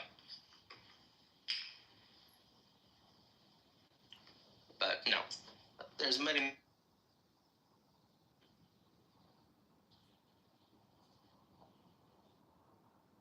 I might have got cut off. If I get cut off, bad reception here. Yeah, you got cut off, man. You know, you don't have proper 5G. You know, place where you stay, it's a lot of. There's 5G. There's a lot of those things. You know, those things flying in the air. Yeah, that's probably what it is. Yeah, sometimes, you know, for security reasons, they'll even jam the fucking signal. Talking about clubhouse or in general? I'm talking about where you live close to it, you know, like because you live right across the street from the place where they fly airplanes, correct? Yeah, I'm maybe 5 minutes away from the LA Air Force Base. Yeah. So yeah, no, that occasionally happens. Because I've been to the airport, I don't know, probably more than 1,000 times because, you know, you got in car rental business, right? So a lot of customers will fly in and they would need a car. Oh, I see. That's an interesting business in here. It is, and do you know that a lot of car rental businesses, they actually make money off insurance claims. They don't make money on fucking rent. The rent is just bullshit. So would you consider yourself part of that type of, structure? Somewhat. Some yes, some no. I mean, but the residual income is good as well. You get monthly income. It depends on the car, type of car. So wait, are you a private? Or do you work for like the major ones? Yeah, we're private. We rent it out to Uber and Lyft drivers. We used to do it to public. Is it through Turo or something else entirely? No, that's something else. Is there a lot of competition? To rent it out to Uber and Lyft drivers, they're always in need of a car because of the they tend to keep the car longer. Competition, yes, there's competition. But everybody makes a little bit of money. There's a lot of people in California. Are you whatever you're comfortable disclosing? You work for yourself? Employees as well, helping you out with this endeavor? Yeah. There's people up there that are helping. So myself, I'm in the process of moving out. You know what I'm saying? I might be moving to the East Coast. Oh. So moving out entirely, not just having another enterprise. I'm not going to be in California. Yeah, I'm not going to be in California. So, it's just you got to go look after my parents and whatnot. Oh, okay. Well, no, that's better. Well, I hope before you go, you'll take me up that offer and let me take you out for lunch. I'm good, brother. I'm good. Thank you. The offer's still there. Yeah, you're dangerous, man. You're dangerous, Chris. Believe me, I'm not. I'm a soft. You're dangerous. This type of thinking is very dangerous, man. It's not that bad. It's not as intimidating as I make it sound. I mean, you're American, Amir. So as far as I'm concerned, I'm looking out for your interests too. I know, but I just don't get it. When you bleed and I bleed, it's the same fucking color of blood, red. How could somebody think like the way you think and somebody think like me? I don't know. One is pro-humanity, one is pro-humanity, one money first or America first or America's interest first to kill whatever it needs to kill. Forget it, man. Isn't that a little bit beautiful? It's the same. Amazing how our different life paths lead us in different directions, and our own belief and convictions point us and develop our personality so differently. I mean, I think it's a little bit beautiful, frankly. But I promise, Amir. I mean, whatever my word means to you, which is probably not, but I would enjoy taking you out for lunch. No, I get it. Thank you. Thank you for the offer. Appreciate it. So tomorrow, America says you got to go to Palestine. I mean, we need to use your whatever weapon or whatever. We need to do what we need to do in Palestine or Iran. You'd be like, here, we can have it. Yes. What's it called? So you'll be in the right, probably, right, Chris? If I believed it was in the interest of the U.S., yes. But for the most part, I don't really have that much of a say as I make it seem. Okay, during that interest, let's say it's in America's interest, but at the same time, America will be using your stuff to kill people. If it's for the interest of the U.S., I'd be honored. But what about innocent people that are gonna die? Necessary evil. It's a horrible thing, but it's necessary. But how could you say it in the same breath? It's evil, and then you're still going to be supplying the weapons. This is the part that it bothers me too much. Sometimes we do things we don't want to do. I've done many things that I know. I'm assuming in business, Amir, you've had to do some things that you don't want to do either. I did, but I didn't do this type of shit where you're at fault of killing. It's like you're responsible for it. Your shit is responsible for killing people. I sold cigarettes. Look, I sold cigarettes. I've sold cigarettes, but cigarettes is it's by choice, right? People come in, they want to smoke. Okay, it's up to you. But with the business you're involved in, right? America says to move right, and here use the weaponry and kill people in Israel, in Iran or in Palestine, or It's not as far as because it's America's interest. They're planning to use it for, but I'm not telling them how to use it for that purpose.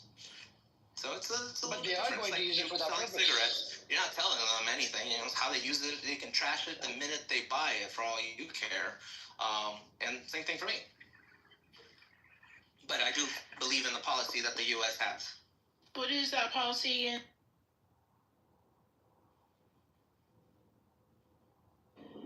No, it's just Sister Santos. Chris has no emotion, man. You know what I'm saying? So, I have the capacity to love Amir. Believe me, I do. So if he wants to, let's say if America tomorrow says we're going to war, we're going to kill innocent people, whatever, right? He knows they're going to be, he's going to use his, America's going to use his, stuff to kill people. He knows it, in the back of his head, but, it'd be like, yeah, it's okay. I feel bad, but, I'm still going to give you the weapons. Wait, so he created a technology? Whatever he has, quite, but his. What did you create, It's more Grace? like I feel bad for the innocents that die as collateral or necessary. Grace, just say you don't give a fuck, because I hear you. I read through bullshit real quick. You don't give a fuck. Very good. Well, hey, cheers. All right, gotta go. Nice talking to both of y'all. Take care. I'll be back in maybe a few hours. No problem. Yep. Anyways, Mr. Chico's here. Anybody, what's up, Omar and Ordinary? Everybody, assalamu alaikum. Welcome, Josh and Beatrix and whatnot. I got a couple updates. Sure, go. So there's a statement from Hamas about the negotiations. And then there's the flotilla news. Which one do you guys want to hear about first? Yeah, whatever. Just the ceasefire thing, sure, go on. Okay, breaking. This is 30 minutes ago. Hamas in a press statement. Through intermediaries, we have received some proposals from the U.S. side aimed at reaching a ceasefire. On this occasion, Hamas welcomes any initiative. The movement confirms that it is ready to immediately sit down at the negotiating table to discuss the release of all captives in exchange for a clear declaration ending the war, full withdrawal from Gaza, and the formation of a committee to govern the Gaza Strip, with independent Palestinians assuming their duties immediately. They also mentioned that part of this deal is that Israel has to publicly act this agreement to, prevent any previous experiences of agreements being rejected or overturned. Most recently, the proposal presented by intermediaries to Hamas based on a U.S. suggestion. Yeah, but hey, what's up, Shane? But in the times of Israel, I'll give you one example. Let's see. Trump issues last warning to Hamas to accept Gaza deal. Group says it's ready to talk. U.S. President asserts Israel has agreed to offer. What the fuck is the offer? Is Israel offering the shit? This is Hamas's offer, right? Yeah. Israel ain't offering shit. No, I don't think Israel, because Israel's stated goals were to defeat Hamas. Hamas' stated goals are an end to the war and a full withdrawal for a permanent ceasefire. They never said anything about giving up weapons or Hamas leaving or giving up to being arrested or anything like that. But Hamas does, if you read between the lines, they are saying they agree to a formation of a committee to govern the Gaza Strip, meaning they don't care about governing it anymore. Or that's not a prerequisite for them. So, is this Israel losing in a way? It's not winning for them. Yeah, but so Israel hasn't made any statement related to the deal, right? They didn't agree to it? No. Not that I see. Yeah. Anyways, what's up with your shape? What's going on? You good? The only way a deal's going to happen is if both sides can spin that they won. This sounds close. Yeah. Hey, what's up, Dior? Assalamu alaikum. Welcome, Gotluck. Is it Gotluck? You guys want to come up and Anan? That's probably John Kitover. I think we're going to have a break again just because of Bluetooth. Anyways, every time you have a break, runs away.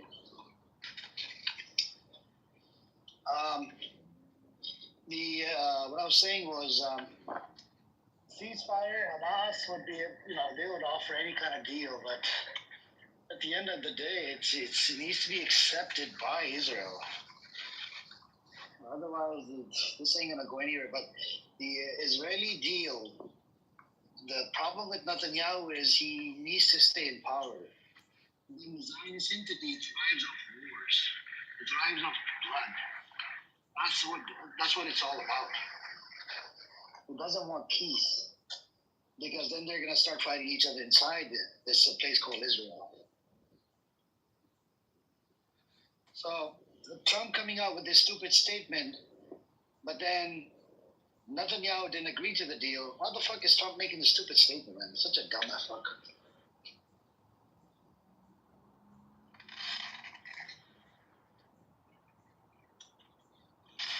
Well, to be fair, Trump just says whatever.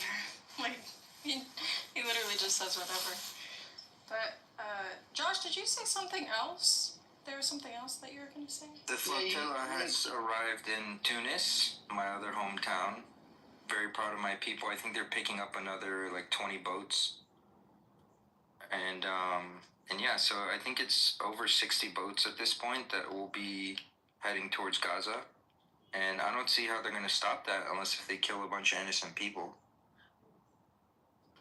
Or they just arrest them again, like they did last time. But it looks really bad whenever they do that. That was one boat, though, with 20 people on it. This is 40 to 50 boats. 60 maybe even. I'm not sure the exact count.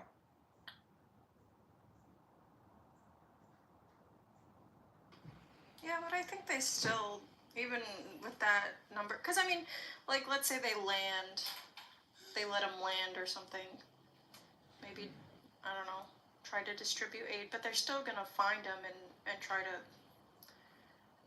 what is it called? I mean, arrest, but, you know what I'm saying? I feel like they could do it, but I don't know. I could be wrong. Really? Because they're outstretching themselves, aren't they? Yeah, I was thinking about that. They hardly have, yeah, no problem. They have to control the West Bank with all those checkpoints. What is it, 900 and something? Then they got IDF soldiers in the Gaza Strip. They got IDF soldiers inside of Israel. They're not a huge society, so they're outstretching themselves. I don't.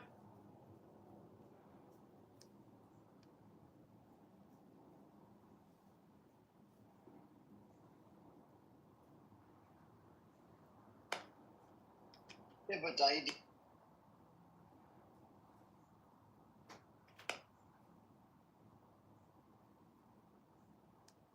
Begin to be worried about society's ability to function if you took the not necessarily the faith out of it, but the rules that religion had imposed on people out of it. And I think that's kind of an interesting idea. As I was studying for this session a little bit, I've been reading kind of widely, a little too scattered, but it strikes me that as we have evolved, particularly in the last 20 years, 30 years, we do not have a common understanding of the world or a common understanding of what is real. And I think that's a real concern. And I think to get to the topic of the room, I think the founders never imagined the internet. And if we do not get control somehow of how to utilize this technology for all of our benefits, I fear that the people who want to use it for evil will win. Any thoughts on any of that?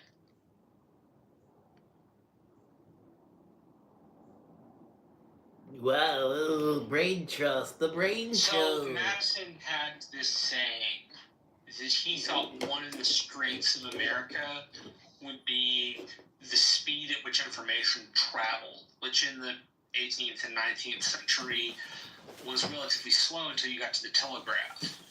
And so in Madison's mind, it was a way for people to sort through issues in a extended amount of time so that the first impression was not all that they gave. The internet, at least in my point of view, is prefaced on people's first impression of a subject. And that's what they're expected to go with. And that's what the internet motivates you to go with, I should say. And so messages go back and forth in a lightning speed in which we don't really seriously consider the ideas. We rank them up and put them in a list and then put them in a box to make sense of them, but we don't think about the concepts in the same way Madison anticipated. And his point was it allowed people to be more reasoned. So I think the internet, while very beneficial for humankind, it pushes this reflexive first idea, which is based on an impression and not based on what one knows. It's based on what they feel or what they see. Yeah. I think that's right.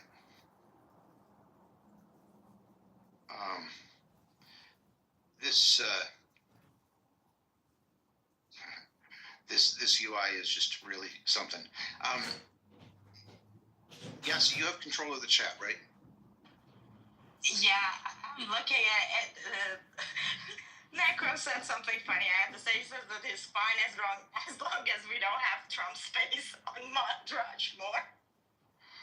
Oh God, that would be awful. Yeah.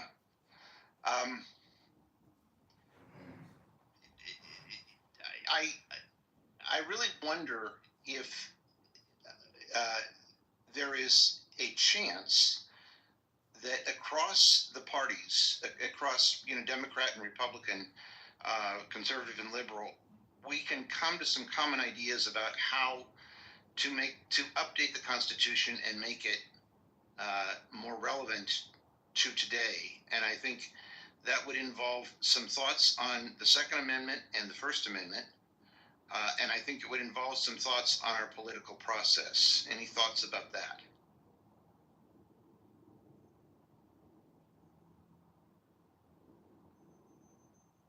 Pretty clear that the Founding Fathers never imagined a machine gun. And Marshall, you may know more about it. I was going to say, believe it or not, they actually did. There was a gun designed by a British naval gun maker named Knock, and it was a 6-barreled volley gun, which was one of the first machine guns of its time. They also anticipated being able to reach out and touch. The average gun was a musket smoothbore, probably a brown bess land or sea pattern, which just refers to the British model. And it could shoot roughly 50 yards with any kind of accuracy. A Kentucky long rifle, which was a flintlock just like the muskets, could touch 400, 500, 550 yards out. In fact, one of the key pieces of the Revolutionary War was how big a role the sharpshooters actually played. I think what they may not have envisioned is the split in the way people think of guns. And this is just a generalization. It's a generalization for the state of Texas, so I can't apply it to the entire nation. But in Texas, there are two kinds of gun owners. There's the gun owner that's in the city and considers his gun an appendage, or as my grandmother would say, like a dime store cowboy. Like, hey, I need to walk around with it, and I need people to see that I have it, versus like, hey, I've got a gun, it's concealed, nobody needs to know that I have it. Nobody ever needs to know I'm carrying a gun, period. Versus a country model, which is guns can be fun, but they are primarily tools to accomplish a mission, which does not often involve killing other people. And it's usually a hunting or a game management issue. But I do agree with you that the founders probably would have put in some safety course or something along those lines. Cities during the colonial period had gun regulations towns in the Old West, when cowboys came in, you had to, in a lot of places, check your gun with the sheriff because alcohol and guns is a deadly combination. So there's as much room in the American tradition for regulation as there is for holding, any kind of firearm up to what the National Firearm Act prohibits. So they seem to work in tandem. One of the most interesting pieces, for example, about the Second Amendment was that it ended up getting ratified for two main purposes. One was because the cities in the northern part of the country had been occupied by British forces and they didn't have the ability to resist. In the South, at least 2/3 of the planters were impressed by a rebellion in Haiti, a slave rebellion in Haiti, in which they got guns and hung the masters by their toes. So some of the argument refers to this, hey, we need to be able to defend ourselves against our slaves. And then about 1/3 were like, no, you need guns for frontier reasons. Which, the 1/3 basically involved the people that lived on the edge of the colonies, essentially. That's all the way to say that it's not clean cut. So, for example, take a militia. A militia, if you're using it in the English context, not the German context, relies upon people bringing their own weaponry unless the town itself actually has the money. It's derived from a British system known as a fjord from the 8th to the 10th centuries. A fjord was like the gathering of the town, like the folk, and they would bring their own weaponry. So it's not as clean cut in the regulation direction, and it's not as clean cut in the ownership direction. It's a complicated subject with a complicated history, and in many places throughout our growing as a country, there were regulations about not having guns, while in some places there were no regulations about guns. It up until the 20th century seemed to be sort of a patchwork of ideas that were not necessarily regulated at the state level. I can't, off the top of my head, think of a Second Amendment case that doesn't involve either the National Firearms Act or the more recent discussions in, say, like Bruin or Heller, or New York Rifle and Pistol Association v. New York. The modern interpretation of gun rights, at least as I understand it, gets its roots from D.C. v. Heller, which D.C. v. Heller cites a bunch of other cases, which I can't recall at the moment. But that's essentially like where they sat. And I think the slave piece is important just so people know. We do a poor job in our country of telling the entire story. We do a terrible job of telling the entire story, and I think, unfortunately, it's hard to interest people in learning the entire story. As I read about this in a modern context, it's scary to me. It's absolutely I can only read about it for so long before I have to tune out, because so many of the things that I knew in my youth are no longer really true. Whether we're talking about guns, whether we're talking about vaccines, whether we're talking about trade, all of these ideas that were in the Constitution were based on a world where travel was not so simple, so fast, so incredibly easy. And I really think we need to, when we talk about originalist versus a living document, we need to come to an agreement among the consent of the governed about updating how we're going to deal with the fast changing environment. And we had these sessions a couple of months ago about democracy versus republic, which were very stimulating to me, because I had always thought of it more in a national sense and hadn't really considered the local sense. But when you think about a lot of the problems we have right now, whether it's vaccine mandates or whether it's Trump bringing National Guard, it's conflating the boundaries between a local municipality and a national government. Any thoughts on that? I have one. This is Jim. Go ahead, Jim. I didn't, I actually learned about Posse Comitatus from a movie.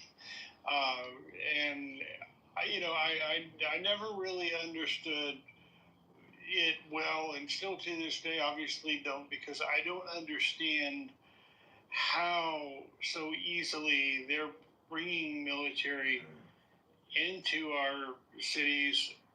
And then I pointed out in another room, and they keep saying, it's blue cities, and it is, because like Orlando, Florida, somebody did some research for me, looked it up the other day while we were in a room, that Orlando's higher crime rate is higher than New York's, Chicago's, LA's, whatever, but it's in Florida.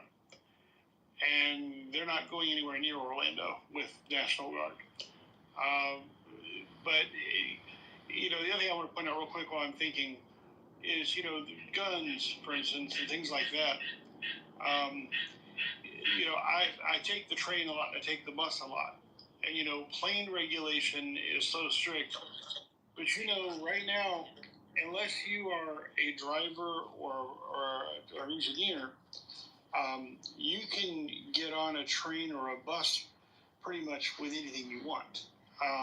They occasionally, when there's something happens for a little while, they have some inspection, but basically for the last 3 or 4 years, there's been times where I've been on trains and buses where I felt anxious because and they actually tout in their advertisement, you just walk on, that there's no one checks anything. So it's kind of interesting. Anyway, that's really fascinating. I hadn't thought about that, but the difference between obviously the risk in a plane where we have all of these inspections and the risk of getting on a bus or a train. And I got in Portland about 4 months ago. I got on the subway system, and these two people almost got in a fight right in the car where I was. And they did have a security person on board, but that is such a fascinating point. And you hate to think that we're going to have to put that kind of security into all travel, but that is a really interesting point, Jim. Although go ahead.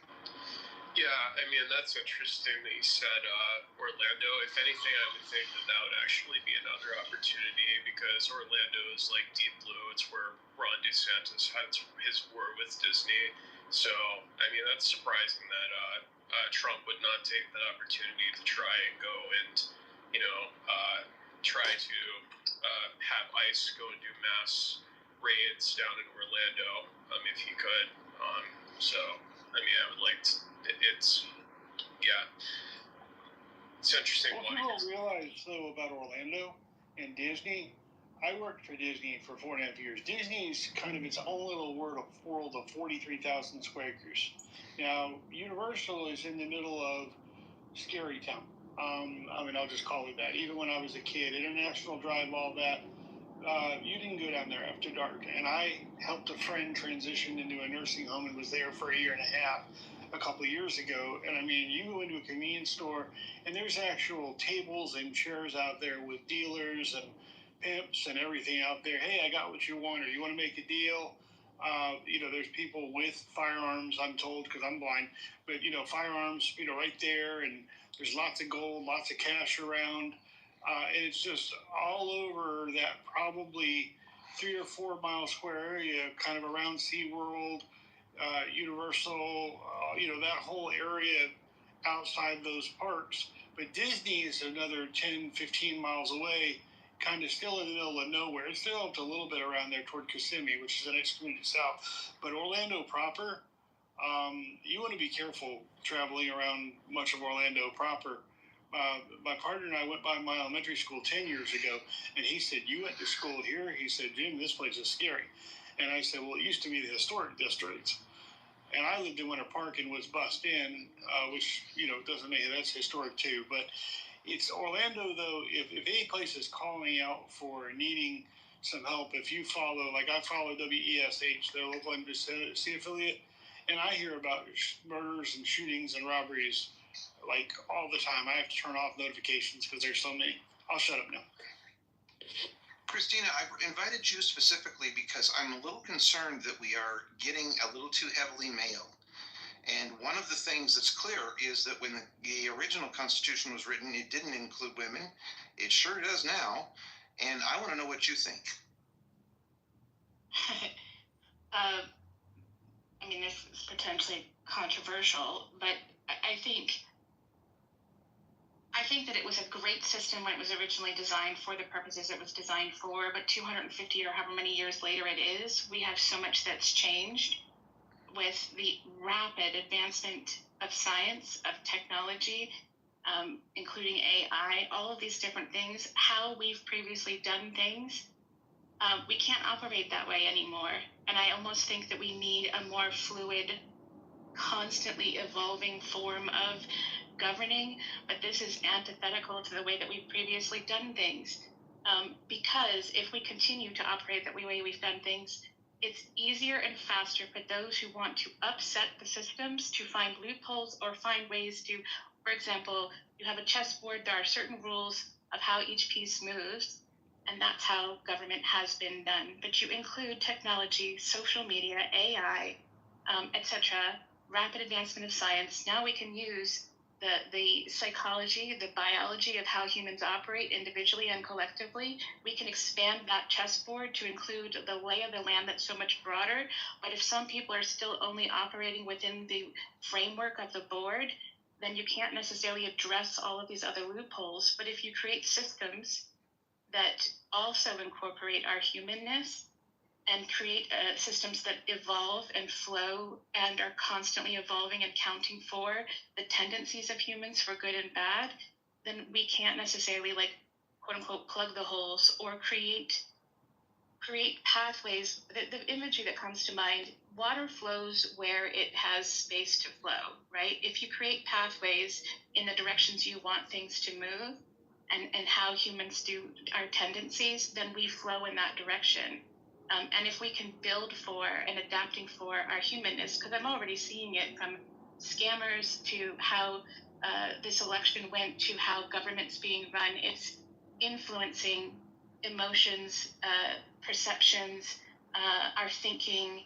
It's really tapping into our humanness and weaponizing it against us, but we haven't built an infrastructure that leans into that in a positive way. And also not just positive, but like accounting for positives and negatives. And I think a lot of other cultures throughout time, let alone other cultures on the planet currently, have done things differently. And so we've got resources we can look at, just a matter of creating new ways of doing it. So, but like the point A to point B path is potentially a massive undertaking, and also in a hyper individualistic environment means trying to do something that is more relational is counter to it, and there's a lot of resistance to the idea. So we just say that. Can I just say quickly, like Christina's saying about this system being outdated. The only thing that's fixed about the system, and it's actually not even fixed because this can change. The only thing that's fixed about the system is the amount of it's the fact that it takes broad consensus to change it, right? We could change the Constitution to say that no one can wear blue shirts anywhere in the country, right? I mean, we could change it, we could illegalize, we could make voting illegal, we could make, the system is pretty changeable, with the exception of, and this is changeable too, but the funny thing is it takes broad consensus to change it, right? So, I mean, we could say that broad consensus is a bad idea. I'm amenable to that idea, right? And this is how Westminster parliamentary systems work, right? I mean, anything can basically be changed with 50.1%, right? And that might be, but really, I mean, that's what we're talking about, right? Ultimately, anything in the system, it can be changed. It just requires 2/3 majorities to make systemic change. 2/3 and 3/4. 2/3 and 3/4 to amend the Constitution, right? And other than that, I mean, so really we're saying in a democratic system, do we want everything to be 50.1, 50+1 kind of thing, or should some things require broad consensus? So this is a great question, Scott. I have just a quick question. Since we've been talking about the big ideas and the need to change systems, I was hoping we could then do like a 10,000-foot view. Like, if you could change 3 things in the Constitution, whether it's part of the amendment process, whether it's a specific part of Article 2, Article 1, Article 3, or whether it's taking away some amendments or adding more amendments, what, when you say we should change, what are 3 of the changes that come most presently to your mind? This is great. Actually, I think that's a great question. Christina, before it gets away, you raised something, and Scott added to it, that I really think is worthy of discussion, which is pretexting. And I will respond to Marshall's thing as an example of how we can maybe talk about this. I have had twice in my life insurance licenses, and it's very clear in insurance that you are not allowed to pretext in any way. You're never allowed to pretend you're someone else. And I think the conflation of entertainment and politics is a dangerous place. And I'm not sure how to draw the line exactly, but I'm excited by the quality of this discussion versus what usually goes on Clubhouse, and I think it does show there is a hunger for some genuine discussion without it being all about entertainment. So I'm sorry, I'm rambling. To get to Marshall's question, I would, number one, make pretexting in any government sense illegal, and that would mean using bots on the internet. It would mean any kind of phone, auto, where they have auto dialers and it pretends to be a human. It would be any time that a machine pretends to be a human being. I would love to see that be illegal. The other 2 I would get to immediately would be, I think FDR had a really good idea. It was called his court packing scheme, but I think we needed to talk about some kind of term limits on the Supreme Court, or some way of controlling that. And then, of course, I think obviously we have to do something about the Second Amendment, or we're just going to all be in trouble.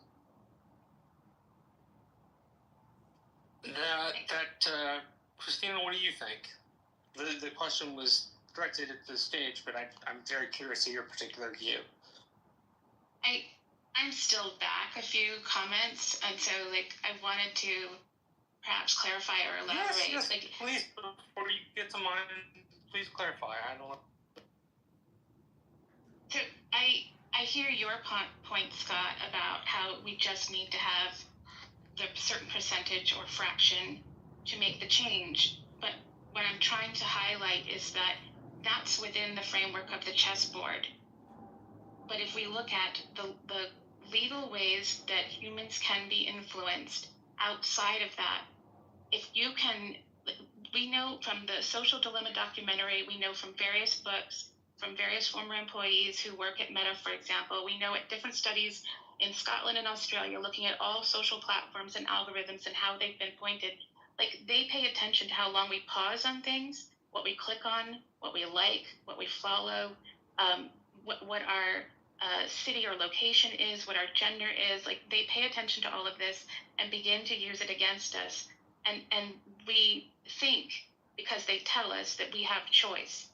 If you have a government system that is according to how it's been done in the past, but you are now influencing all of these other factors and many more that I didn't mention in human perception, you can stack the deck. So then you can get who you want into office, and you can stack each separate branch, and then it becomes a completely different game beyond the scope of, because we've got the additional science and the additional tech, and we've got different people with their own agendas, but they're temporarily aligned. And if we don't account for all of these complexities, and we continue to use the system that was complex and great for the past, but is not complex enough for the complexities of today, it's like setting up a mill in a village way back. There were only so many factors you had to consider: resources to build it, where it would go, accessibility for people to come and use the mill, who was going to work it, etc. Right? When you create something today, it is a far more complex world. So there's so many more things to consider. And so, like, if we use government the way it was, and we just need a certain percentage in order to make changes, it's not enough, because people will find other mechanisms to still, quote unquote, legally go about doing government while it's really stacked, and it's not really about doing. But then, Christine, you get to the point where there's a third option, right? We can either go to make systemic change, right? We either need a sort of a broad coalition, as Marshall said, 2/3 and 3/4 majorities, or we say no, we want just 50+1. Or the third thing is that the deck is so stacked that violence and revolution is the only option, right? That we need a violent revolution, and the people that have the power to do that tech sort of stuff need to be disposed of. Right? I mean, and that's going to have to be done violently, right? I mean, if they have as much power as you say they do, there's no way that influence can be broken outside of revolutionary violence. I just don't see how it could be done. I mean, I'll just say there are nonviolent. If it depending on who is working together, I'll just say I don't want to. Yeah, no. I was just hoping you'd refocus on the question I asked. When you're talking about change to the governing system, what are 3 things that appear in your mind? Like 3 examples that you have when you think of that.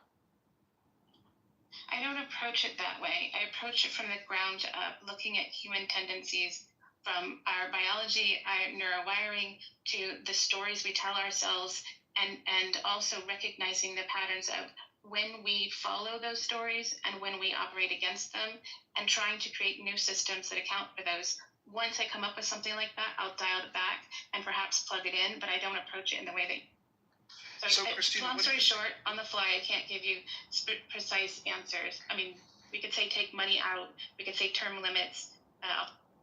Well, let me give what do you think about if I'm eliminating? Let me give you some examples. Abolish the Second Amendment. Make nationalized health care a constitutional right, and make education a constitutional right. Are those things you might support? I think it's too complex to just say yes or no to that.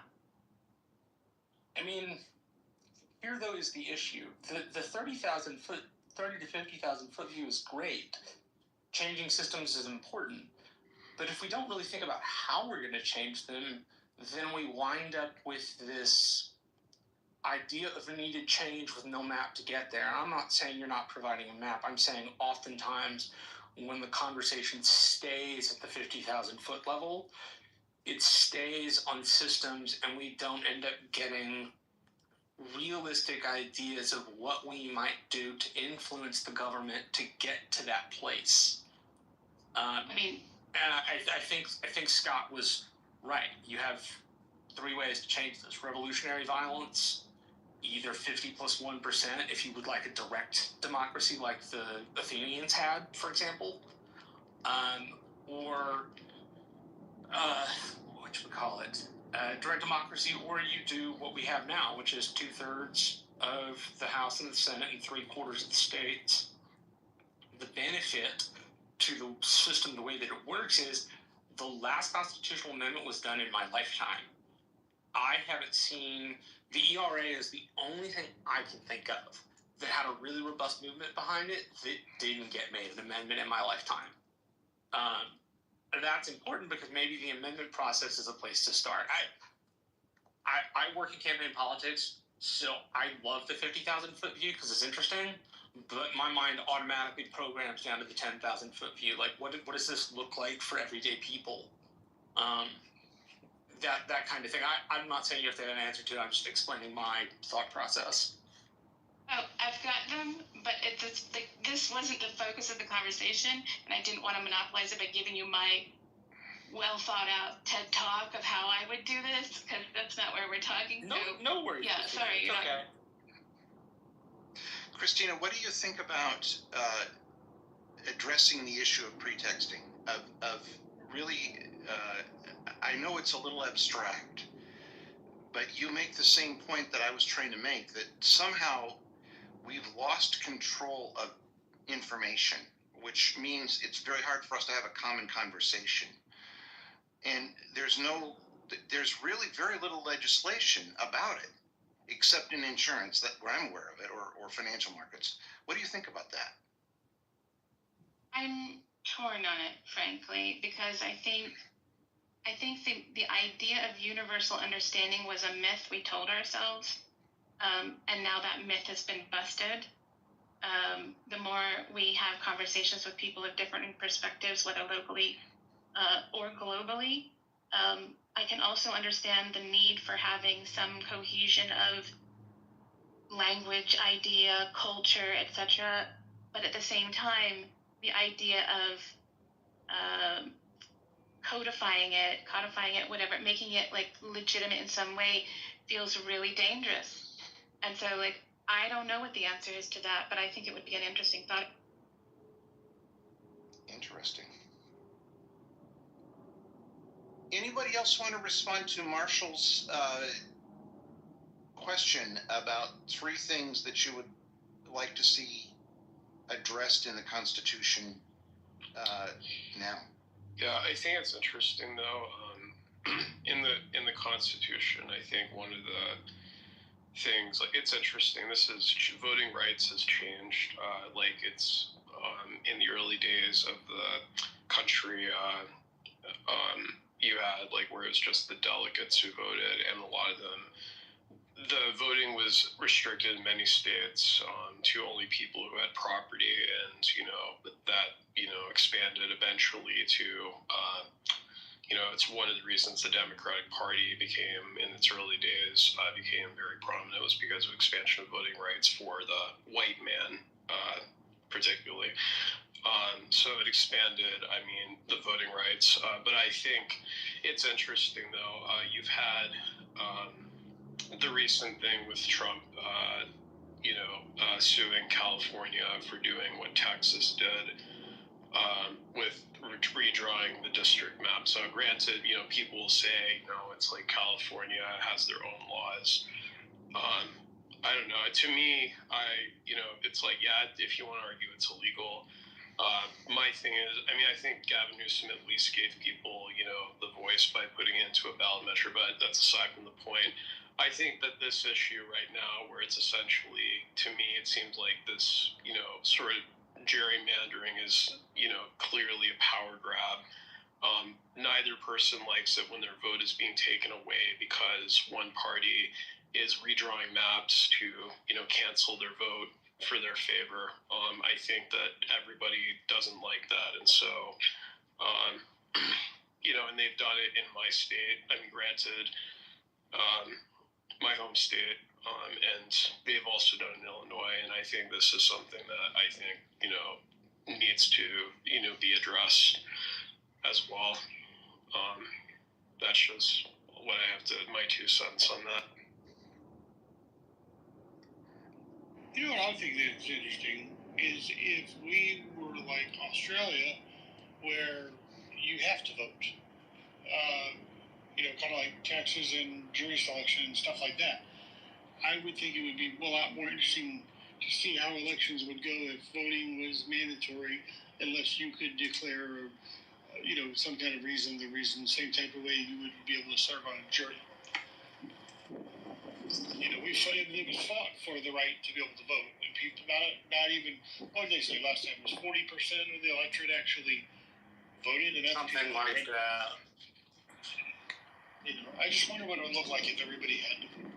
Scott, what do you think about that? What about if we made voting a mandatory requirement of citizenship? What do you think about that? Well, less people voting.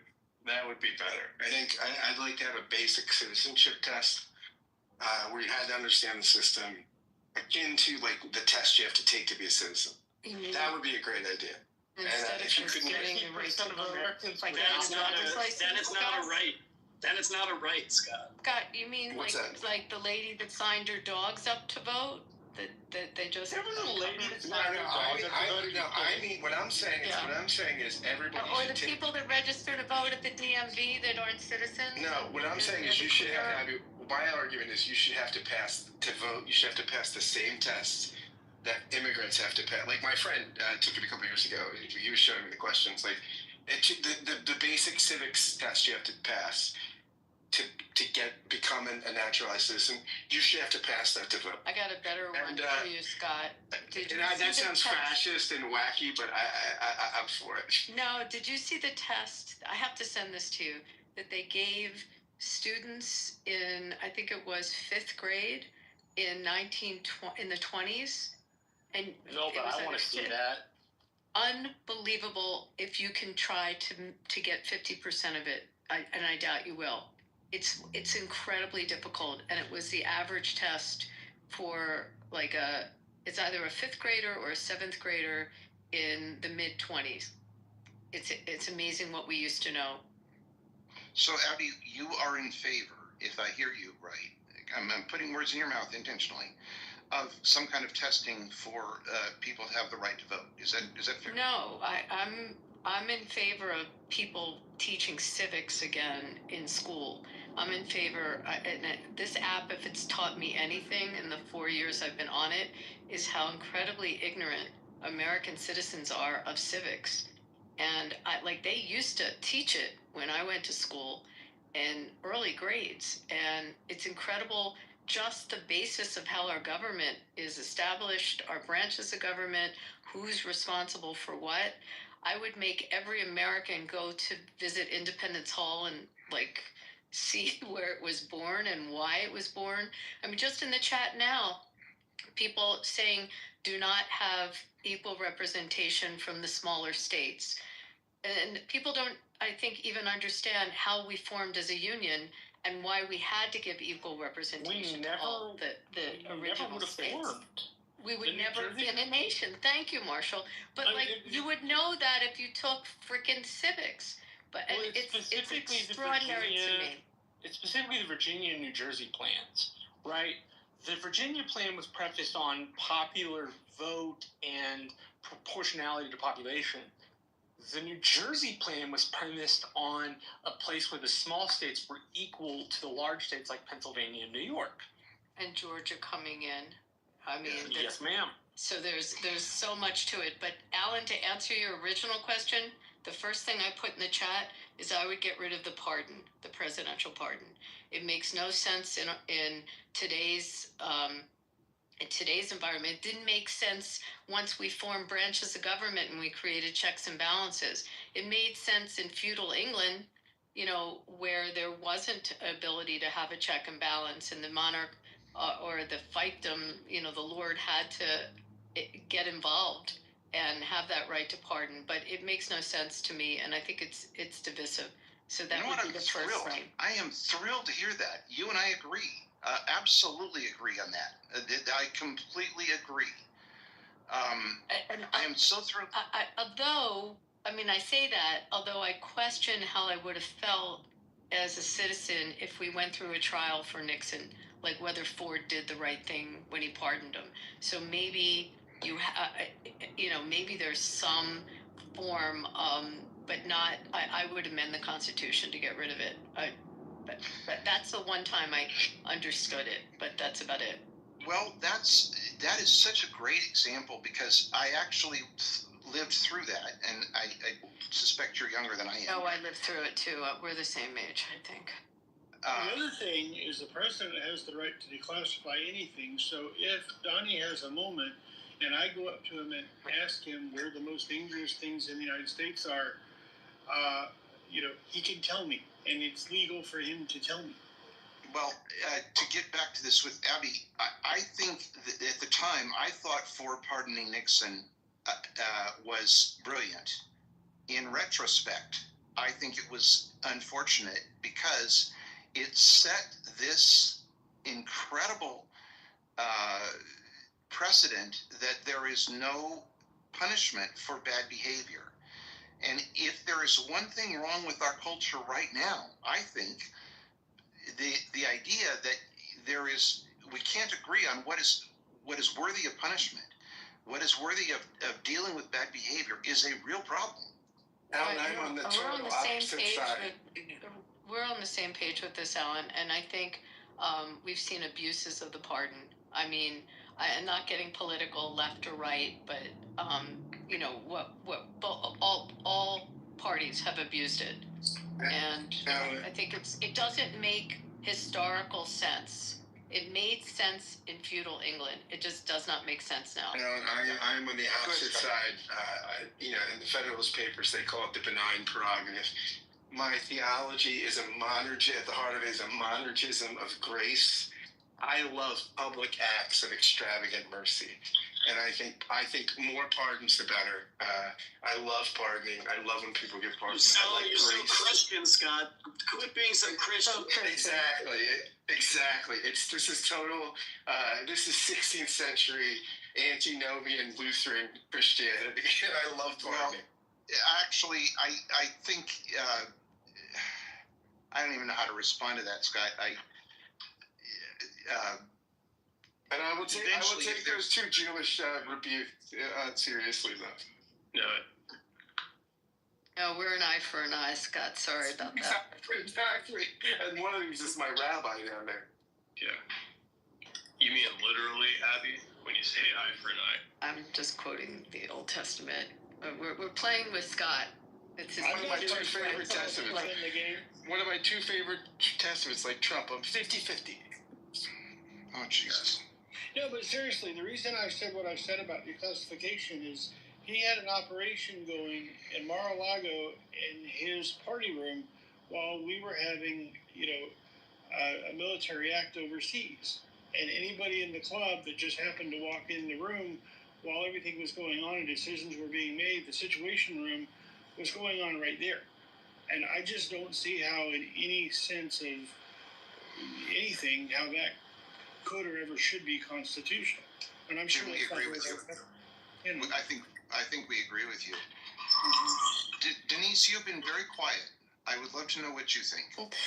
Yeah, I think that to make any changes, I think everything has to be on the table, and that's very uncomfortable for the average American, because we tend to romanticize the origin story, ignoring the fact that so many of our laws, our policies, our structures were predicated and built upon slavery.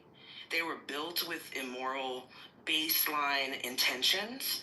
And so I think that this idea of anything being a sacred cow would have to come off the table.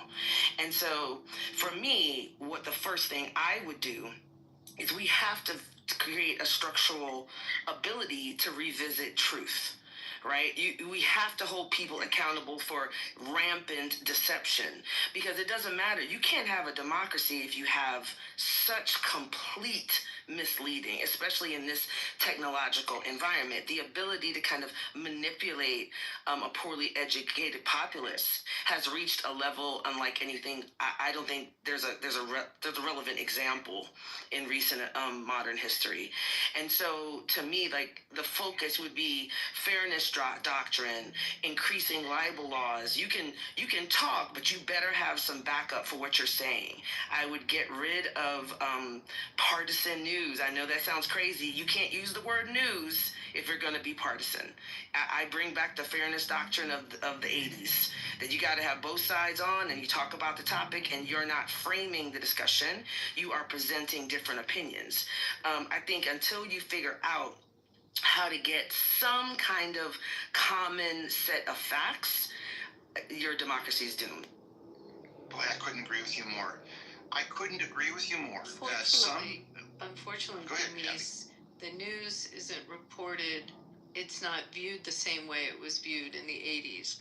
The ratings for people watching news the way we watched it in the 80s has changed. People, stations will get by with a 2.4 or lucky 3 on an evening on news viewing, when it used to be a 12 or a 15 share for each network. So in order to accomplish what you're saying, and I agree with you, I used to like to hear when they had the opinion piece at the end of the nightly news and they said, this is our opinion, and they don't do that anymore. But you have such a change in how the media is generally and how people receive news that I don't know how you harness that. If you had 3 networks like we had originally, you could, or, you know, even with the 2 big cables when they came in, but I don't see how you harness that now. I mean, I think you do it the way they did it. Yeah, like, I think if you make, for example, take Candace Owens being sued by the Macrons for saying, you know, that she's a trans, like, you cannot say things that are not true. I mean, and that sounds kind of crazy, but that's how we did it for a really long time. The chicken, which came first, the chicken or the egg, was relaxing these understandings of what your ability to say Sandy Hook was staged.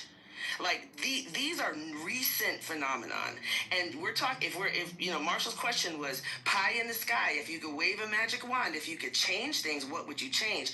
Would it happen overnight? No, but you cannot move forward. You cannot solve any problem if you do not have the capacity to get to at least a basic shared understanding of the right information.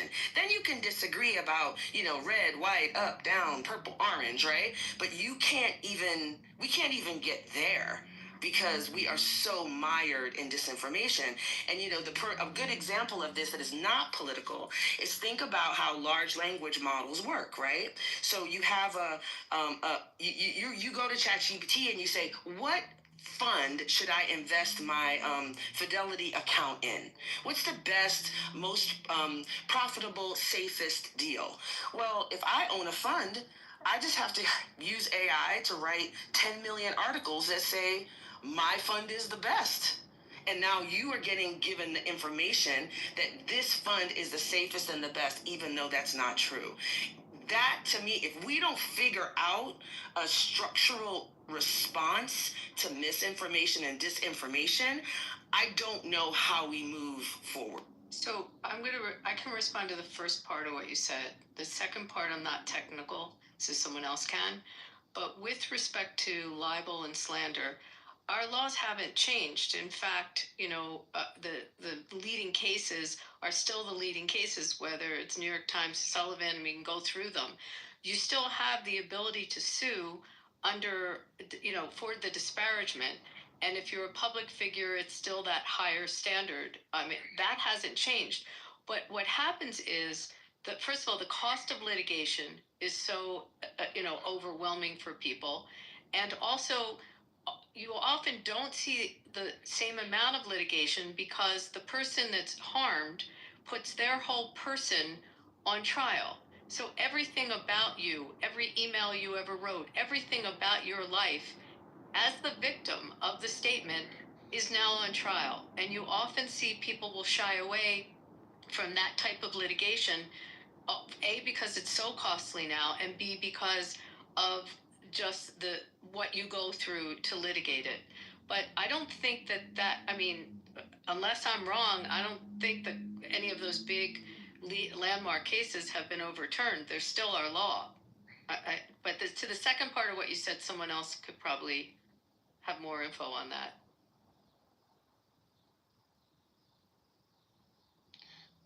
This has been incredible. I think next week we should talk about remedies for mis and disinformation. Can I just say one thing real quick? Because several people brought up the systemic issue.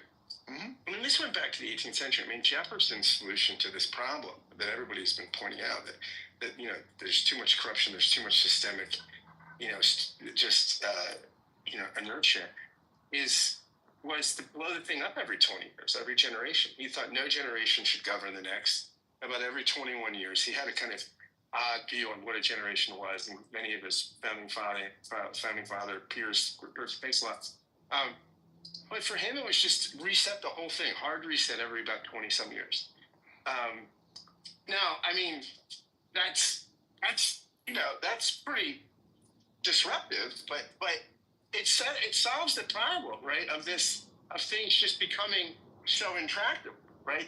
That basically that he just thought laws and systems shouldn't be that binding because they're too short-sighted and exactly what some folks have said. That now again, it's a pretty radical solution, but this is Jefferson. For the 18th century, could be radical. Can I add one small one? Theologically, Scott, you have the Jubilee, the 7-year and the Jubilee idea of resetting debts. And this is from Abby's favorite testament. Yeah, I mean, this is got some basis in theology.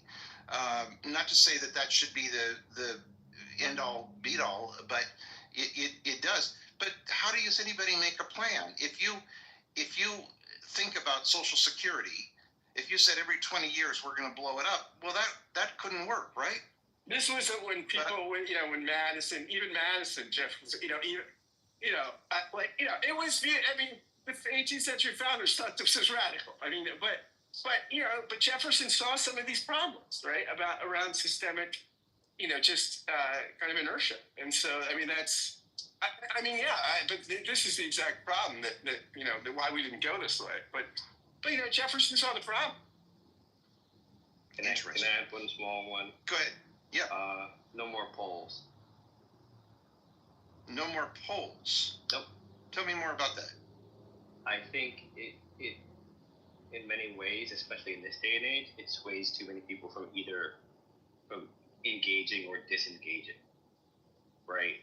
So I think, I'm not going to say it's going to change the landscape completely, but I think it does kind of say, oh, that person's ahead by blah, blah, blah. So I'm not even going to go there because... But Arthur, I want to restate what I think you've said because I actually misunderstand you.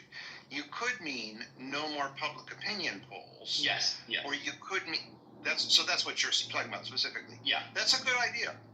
Yeah. So you're not opposed to democracy. You're not opposed to real voting, but public opinion polls being problematic. I think that's a good point. Yeah. I didn't mean like voting place. I meant polling public opinion. Right. Mm-hmm. Well, that's an interesting point. Other than Scott, is anyone? How about this, Arthur? No polls can be released until 2 weeks after any school shooting.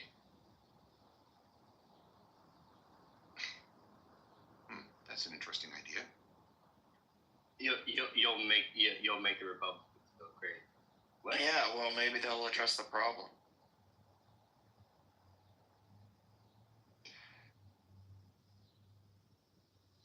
Wow. Marshall, I really am eager to I'm eager to make sure that we give you as much of an answer to your question as possible because I love that you raised it. I think we have one that we agree on, except for Scott, which is that we do away with the pardon. Is there anyone other than Scott who disagrees with that? Great. There's one answer, Marshall. I didn't hear the very last part of that. You'll have to repeat. There's one answer we have, which is only Scott, of all the people who are here, believes that it would be wrong to do away with the pardon power. All of us, I think, agree that doing away with the pardon power would be a good thing. And I completely understand Scott's view. Marshall's a Presbyterian. He believes in complete sovereign grace. He's going to be with me, Alan. He's a dour Calvinist. I am a Calvinist, that is true.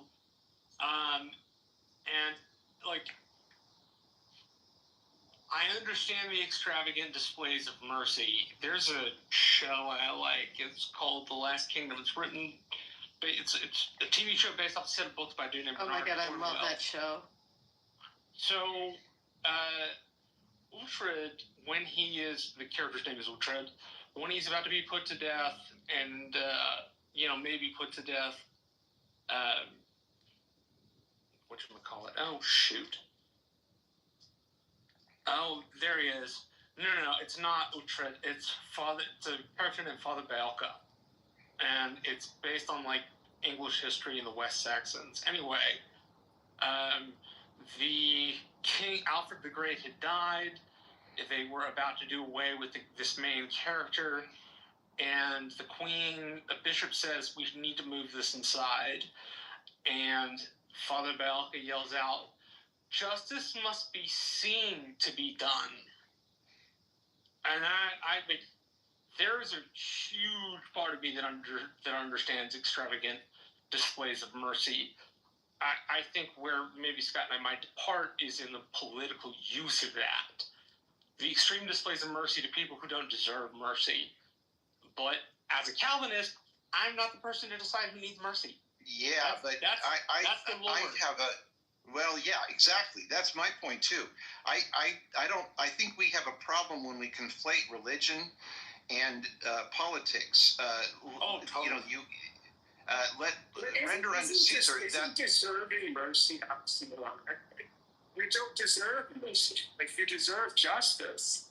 Mercy is what you don't deserve, right? It's something that's by nature gratuitous. I wish we did it that way. That's not what we do. We sell pardons. That's not how it's actually practiced. Yeah, and here in Texas, Denise, Marshall, maybe you guys can attest to this, but currently our Governor Abbott is in the second special session and threatening a third because he wants to give extra protection to officers caught in the line of some kind of investigation to not have to release what happened to the public, to the press. Immunity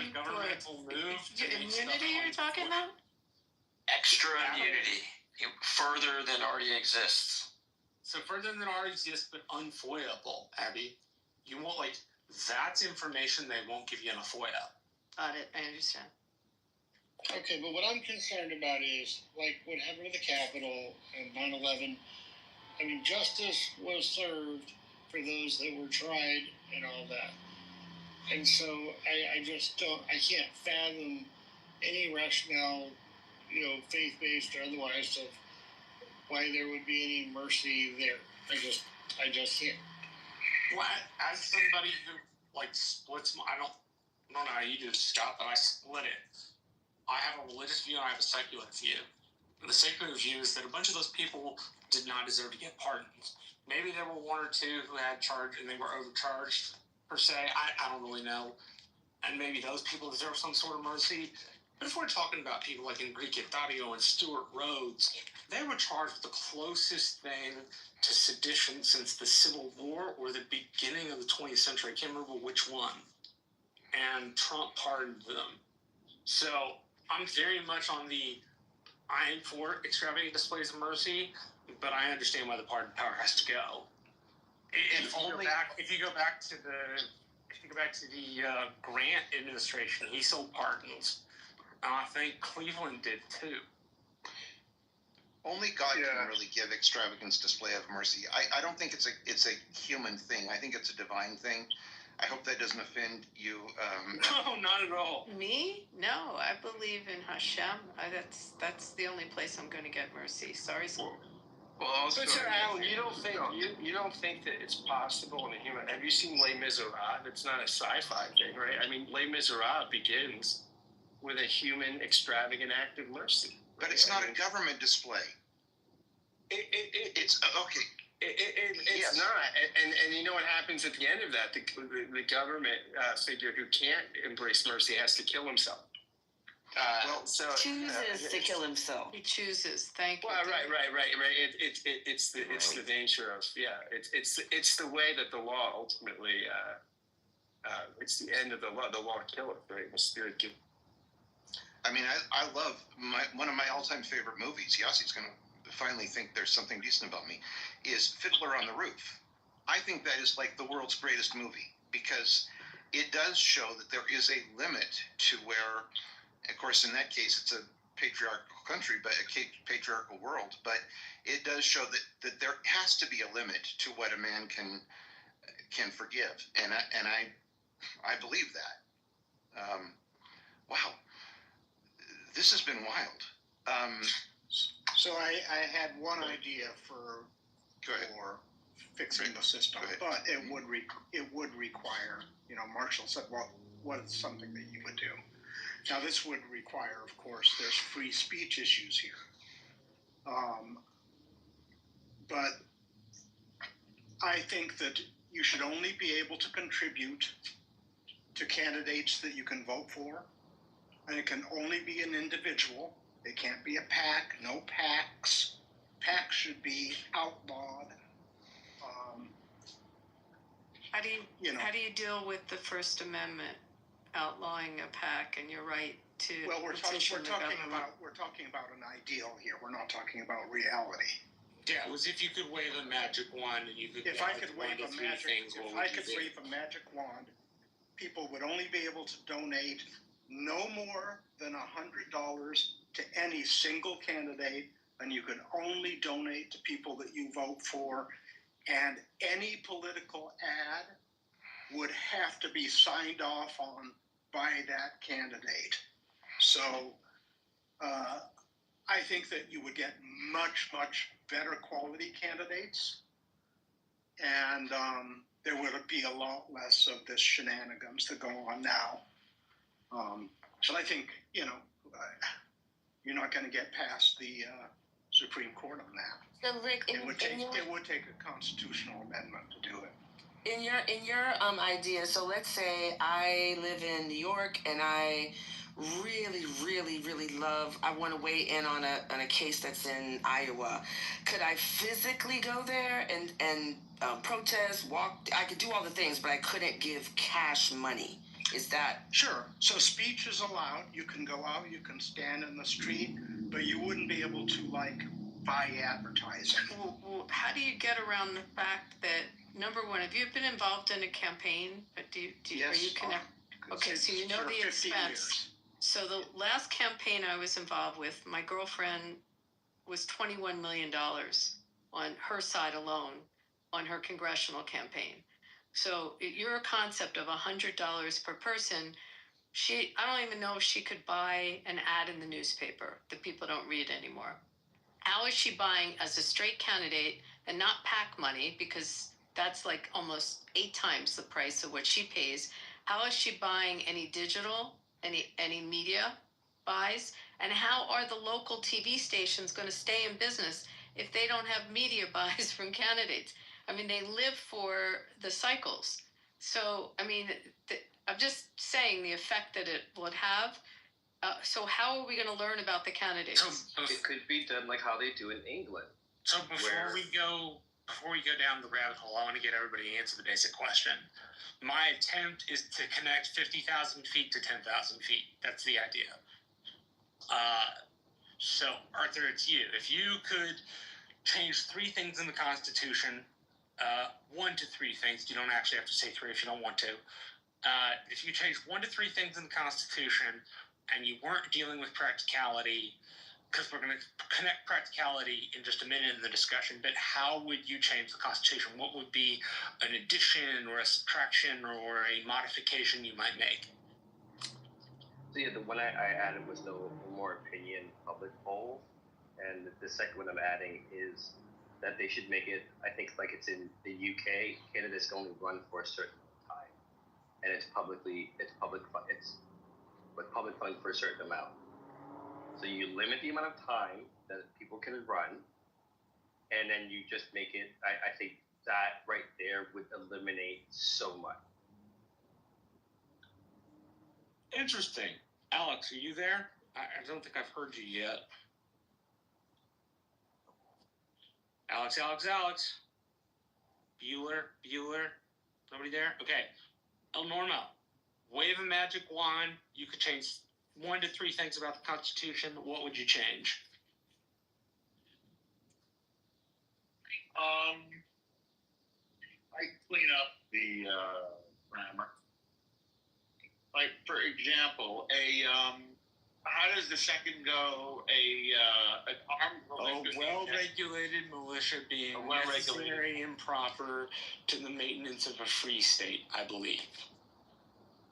Yeah, I would clean that up so that people can't argue that the first part of the sentence isn't connected to the second part.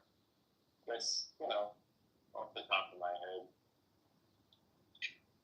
Sweet. I never would have. I wouldn't ban alcohol, and then we wouldn't have to repeal the ban on alcohol. So now let's try to take our adaptions and connect them to what we would need to do. We don't have to go too far down that hole. Maybe like 1 step. So we want to do this. How would we get there? Because that's also an important piece in the thinking about the Constitution. And my idea in having this question in my own room about a week and a half or 2 weeks ago was to make people wrestle with bits and pieces of it. Think about it, consider what it could be used for, how you can improve it, that kind of thing. So we did the 50,000 foot thing. Let's connect it to 10,000 feet if we can. If it has to stay ethereal, great. But I get told all the time I'm too ethereal and I have to take it down to 10,000 feet. So anybody that wants to go, please, how would we accomplish your goals after you wave the magic wand?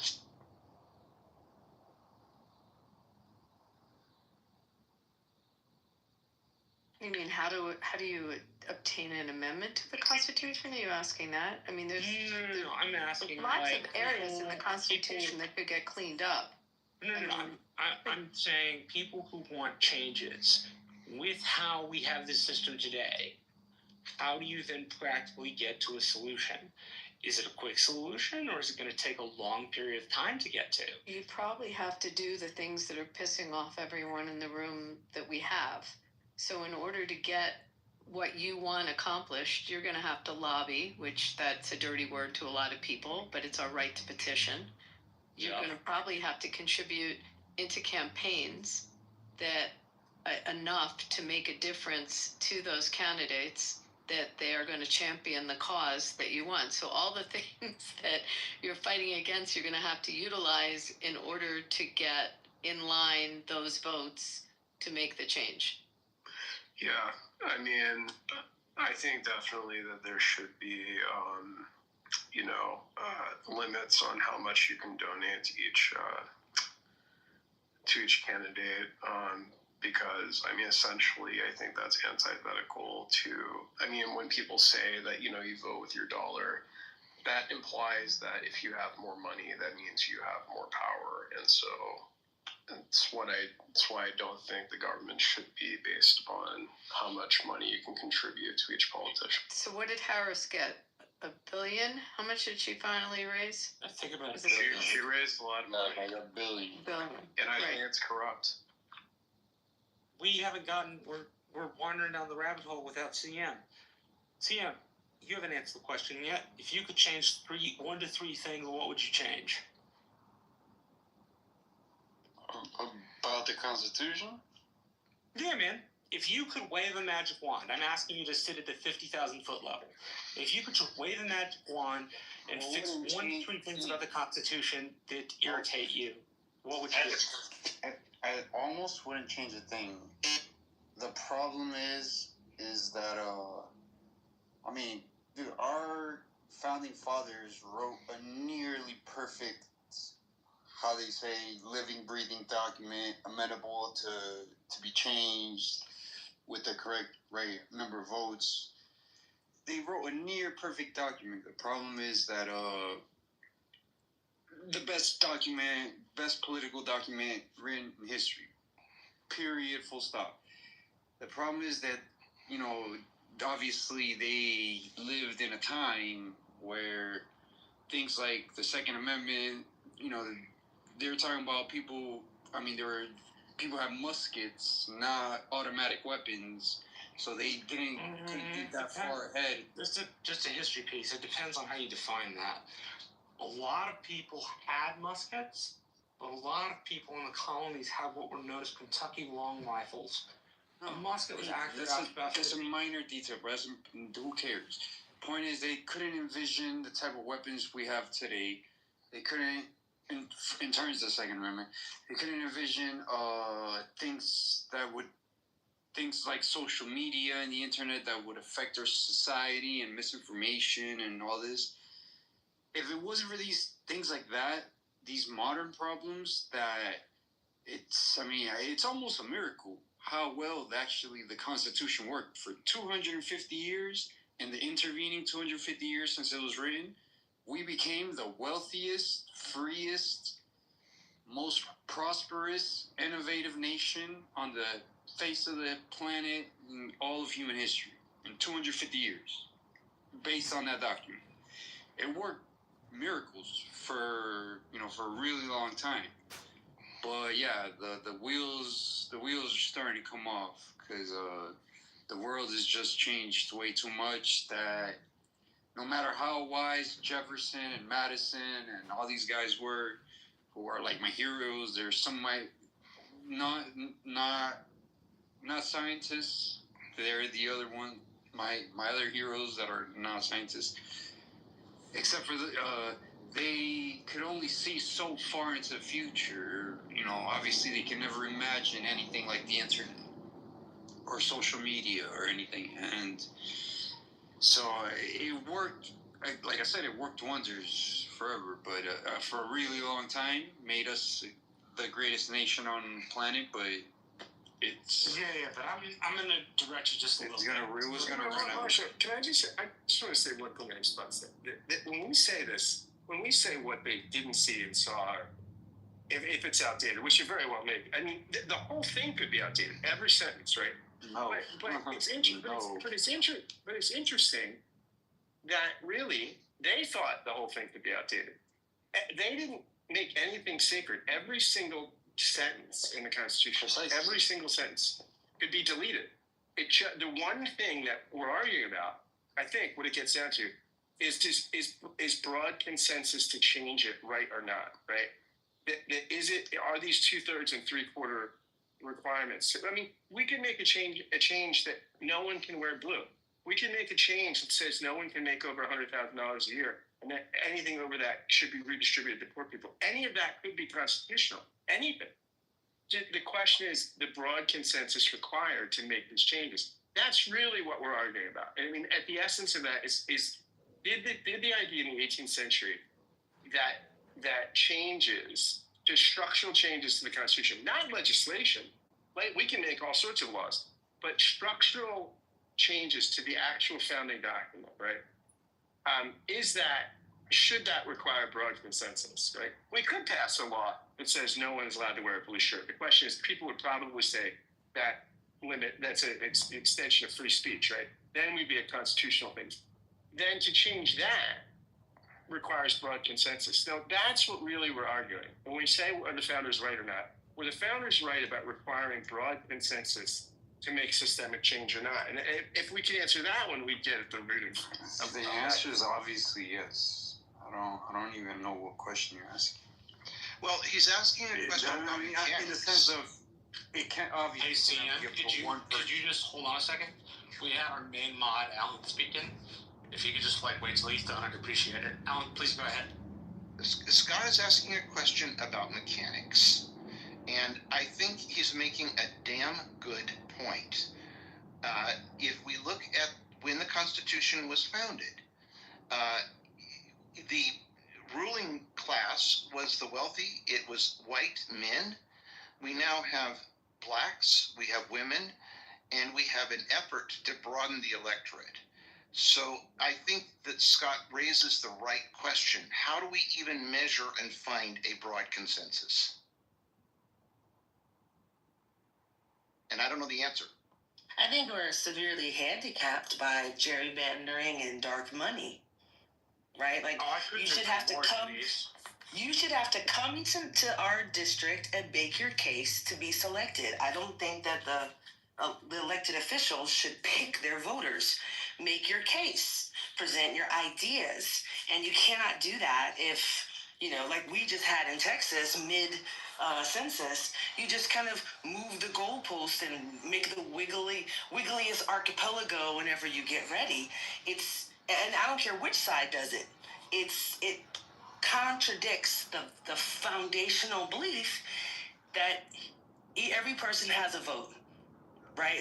That is literally what we are struggling with right now. We do not have a representative democracy right now, in my opinion. Yeah, Denise, do we even does everyone on the stage believe that everyone should have a vote? Do we all hold that in common? I think everybody who's we already covered it. That we don't have consistent beliefs. Right, but then Somebody you're saying said there should be a poll. People have already said a myriad of answers to that. What did you want? The answer was no. Should we? Then you're taking away the elections clause, and you're taking away from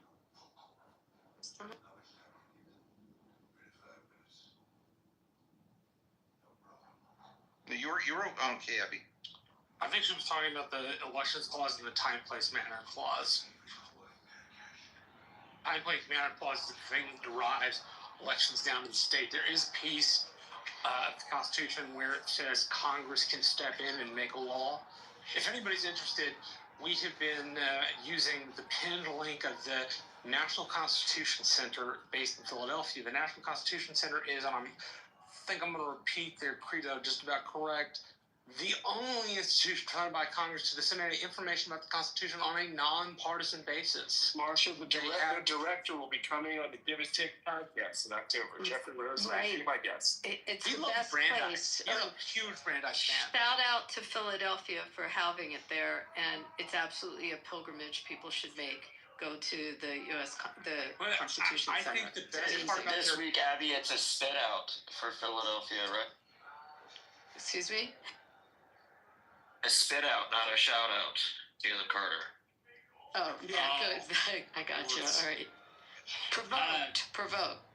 So the point I was making was National Constitution Center's teaching resources are great because they give the median view, they give the left center view, and they give the right of center view. They have had in 2 separate years Neil Gorsuch first be their honorary chair, and then the next year it was Chris Coons of Connecticut. And for those who don't know Chris Coons, he's served in Congress, I think, for at least 3 terms, or in the Senate for at least 3 terms, and he is a lover of the U.S. Constitution and the need for updating. He is, from what I can tell, somebody who genuinely believes that the document we use to govern ourselves is important. Never met the dude, but that's just an assumption.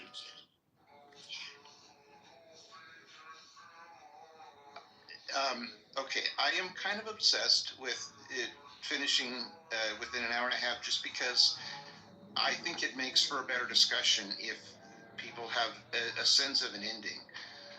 I really think this was interesting. I'm so thrilled to find that Abby and I have an area we can agree on. There probably are many others. I also am delighted that there was no pretexting today. I think I was thinking about this when I was young. Somebody brought over to our house, and of course this was the old days of records, that you put a needle on, but a record that was kind of a political satire about Nixon. And my dad just went ape. And, he was a fairly conservative person and so forth, and I didn't really understand it at the time.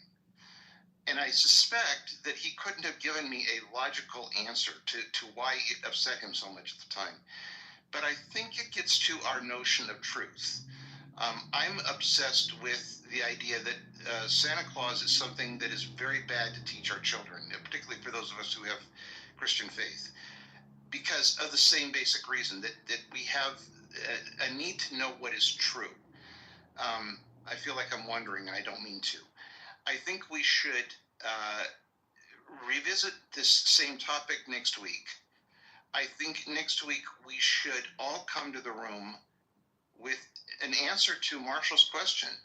If you could change 3 things about the Constitution, what would you change? I think that would be a very useful thing. And I'd like to start moving towards a close. If anybody has any closing comments, I'd welcome them. I got By the way, and it's something I want to echo from Denise. Yes. Somebody told me this previously. Don't set the founders on a pedestal. They had great ideas for the time. They wrote great things that are still applicable today. But putting them on a pedestal, I think, does not allow. Putting them on a pedestal represents an element of sacrosanctness that they may not necessarily always deserve. For their good decisions, sir, if, we should think they're good, but for the wrong decisions they made, we should be able to criticize them as well as hold up their good decisions. I'm a big proponent of history being told the whole story. You tell the good, the bad, and the ugly, and you let the people who listen to it make up their view of it afterward. But you don't leave out anything. And so not having them on a pedestal brings them into the realm of being real people who you can criticize. And I think as somebody who too often myself sits the founders on a pedestal, that it's really helpful when people don't do that. Marshall, I do have a question for you about the Founding Fathers. Yes, sir. Story. The amount of alcohol they drank the night before the Constitutional Convention, is that a true story? Yes. They drank a prodigious amount of alcohol. Nobody's saying the Founding Fathers are perfect. They were humans just like us. They were just amongst the wisest humans. Again, because they think about what they were doing. They were trying to escape every shitty type of government from the old world, so from Europe. All these monarchies and totalitarian countries, and they wanted to come to United States. They came to the United States. They wanted to build a form of government that was completely antithetical to everything they left back in the old world.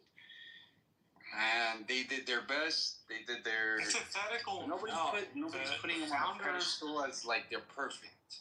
They just did an amazing job. Look at the country we have today. Hold on a second.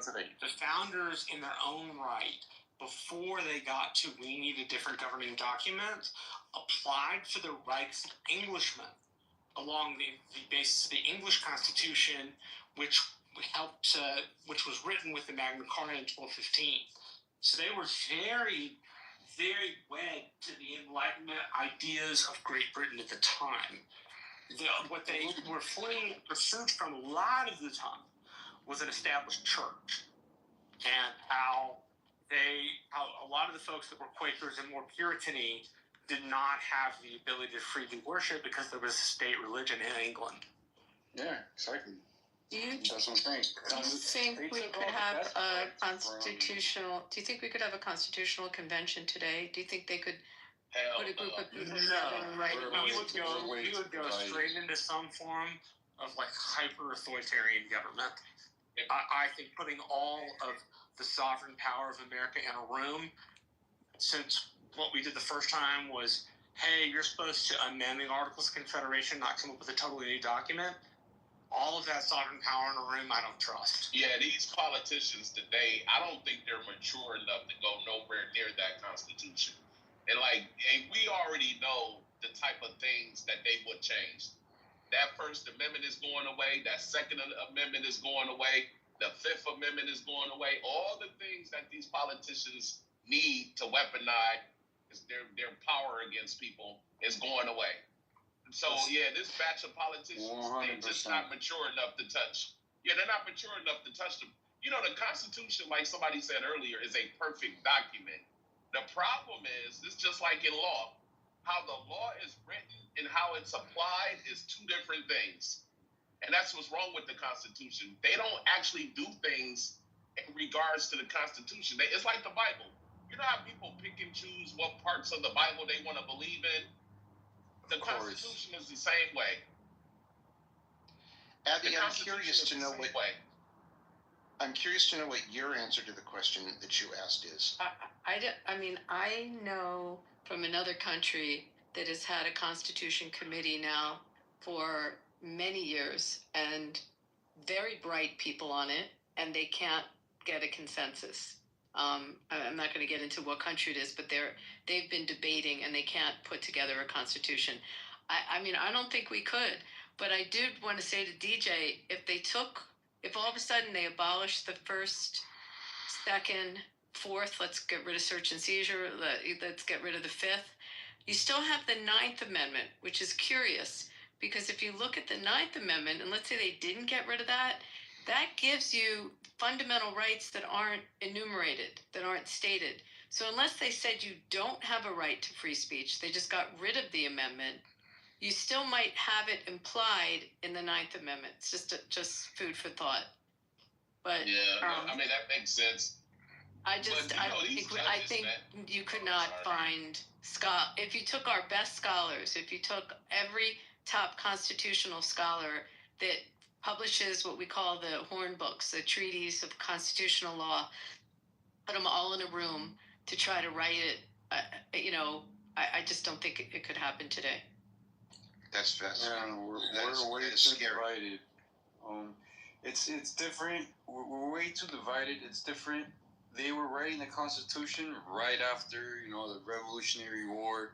So, they were united under, just because they were all facing a common enemy of, King George and the Constitution, though, they were not united. They split themselves into two main camps, the Federalists and the Anti-Federalists, at the Constitutional Convention. Well, I'm talking about compared to today. They were a million times more united than we are today. But they also had the advantage of a failed interim step, right? I mean, so the Articles of Confederation, which were much more minimalist, weren't working, right? And so they had that. And really, the Constitution, this is where people question the legality of the Constitution, rightly, right? There was no mandate to go write a new Constitution. There was a mandate to, what they were called to do was to get together and amend the Articles of Confederation. And they just said, all right, now we're going to start from scratch and write a new Constitution, which they really didn't have the authorization to do, but the states signed off on it. The states ratified it, but that was not their charge when they went in. So let me ask y'all a question. If we were to release everybody from prison who shouldn't be there per the Constitution, say they're there, if somebody was to look at their case and match it up with the Constitution, what percentage of prisoners you think will get released from prison? What part of the Constitution, though? Do you mean just their Fifth Amendment rights were violated? Do you mean habeas corpus? What are you talking about? Or their 14th Amendment to due process? Just any part of it. Any part of the Constitution that we're going to weigh against his case, and we're going to decide if he should be released from prison or not because it was a constitutional violation. Well, it depends on where the person committed said offense and what they did. For it to be a constitutional violation on the state level, it has to be both violation of state law or policy as well as violation of federal law or policy. So the question would be, at least first, what are they charging this person for on a state level, and then what are they reaching to the federal level to charge if it's a violation of the Constitution, right? My point is the 15th Amendment, where you don't get actual due process as prescribed by law in both the 15th and the 14th and the 5th Amendment, right? So you could file then if you didn't get the right to due process. But the question is are we talking about taking people for minor amounts of drugs? Are we talking about people who got caught up in federal sting operations that really didn't have anything to do with them in the first place? Right? It requires a specific part of the Constitution to look at. I understand what you mean, but we need some examples to hone in better on what you're trying to say. So you can appeal a conviction or something like that. No, just let DJ Fridays. Yeah, if you got the money to do that, I just was always under the impression that they wrote that in order for there to be a crime, there has to be a victim, and the majority of people in prison are there for victimless crimes. And then just all the other due process violations that come from judges and the DA. And people go to prison on that shit because they don't have the money to fight. You got to have money to do an appeal. That ain't nothing for people that are financially challenged. We afford counsel to indigents in our country. Even for appeals? We afford counsel. People have PDs. She's saying they provide a free lawyer public for people defender. who are poor.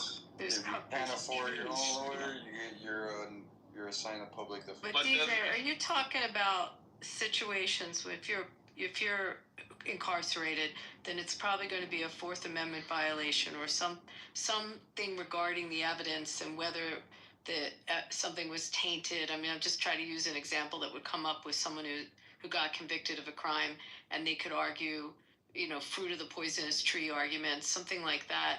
I mean, that's going to get tested through our court system, which is constitutional, and you are going to have a jury of your peers, and you are going to go through that process, and you are going to be afforded counsel. So what part along the way are you contesting? That you didn't have a proper hearing, a proper trial? It didn't comply? Yeah, I mean, all of those things. I just see it like, just all of those things, man. In this country, if you don't have the resources, I know you can get a public defender. I know you can get that. But man, those dudes, damn, they getting paid by the same people that the state is getting paid for. They're those people colleagues.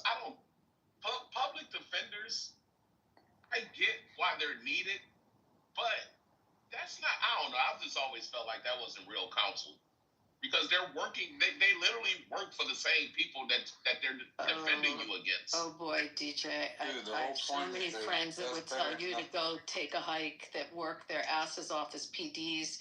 You do that to get your trial time in, but there are people that are career PDs that I mean, that's. I believe that. No, I'm not saying they work hard, those guys. Same with the young DAs and the prosecutors. I mean, not all states have the same kind of policies and PDs.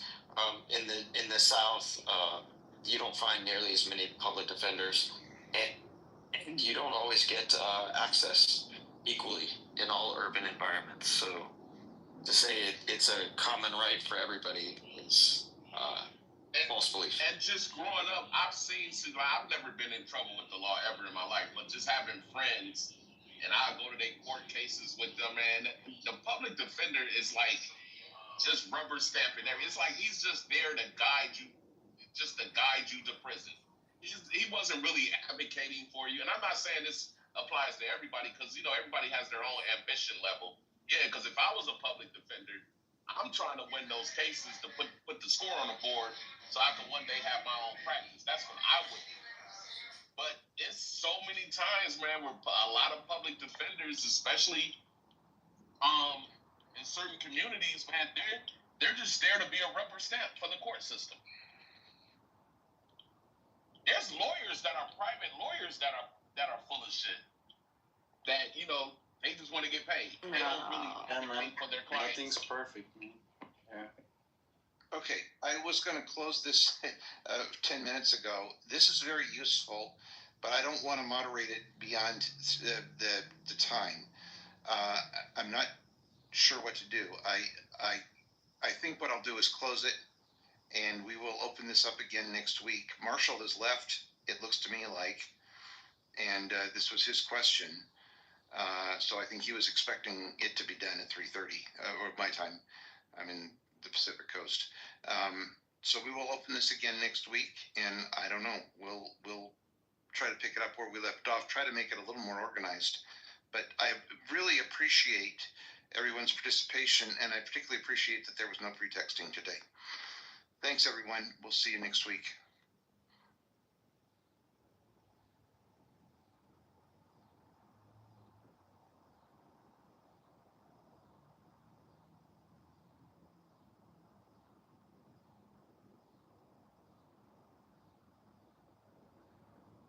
Come right over here to ask your questions, so I don't want to hear nothing. That's what my mom be saying quesadilla. You need somebody to translate? Oh, for homework? Yeah, for homework.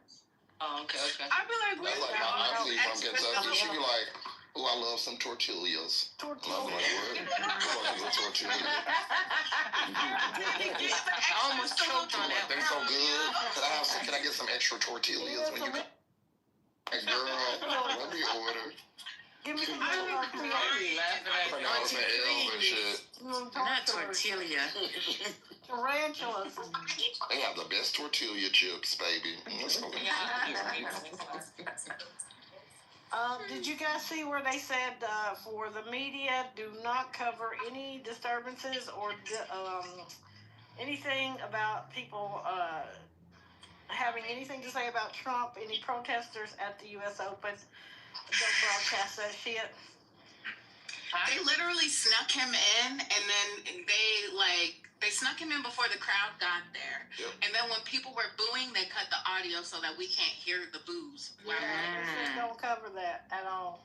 They should, April, they were like. Well, they covered it because I saw quite a few videos with them booing the shit out of him. Mm-hmm. Y'all gonna get in trouble for posting it. Yeah. You know when do y'all remember a few years ago? Well, not a few years ago. When he it was before he became president. He got roasted for his birthday on Comedy Central. And got mad. Oh, he got so mad, and then everybody was like, he was telling us not to post shit and to cut shit out or whatever. Like he was like this. Everybody was like, I would never do this again. I would never want to roast him again. He has the worst sense of humor. He was visibly uncomfortable. He act like a little bitch over that shit.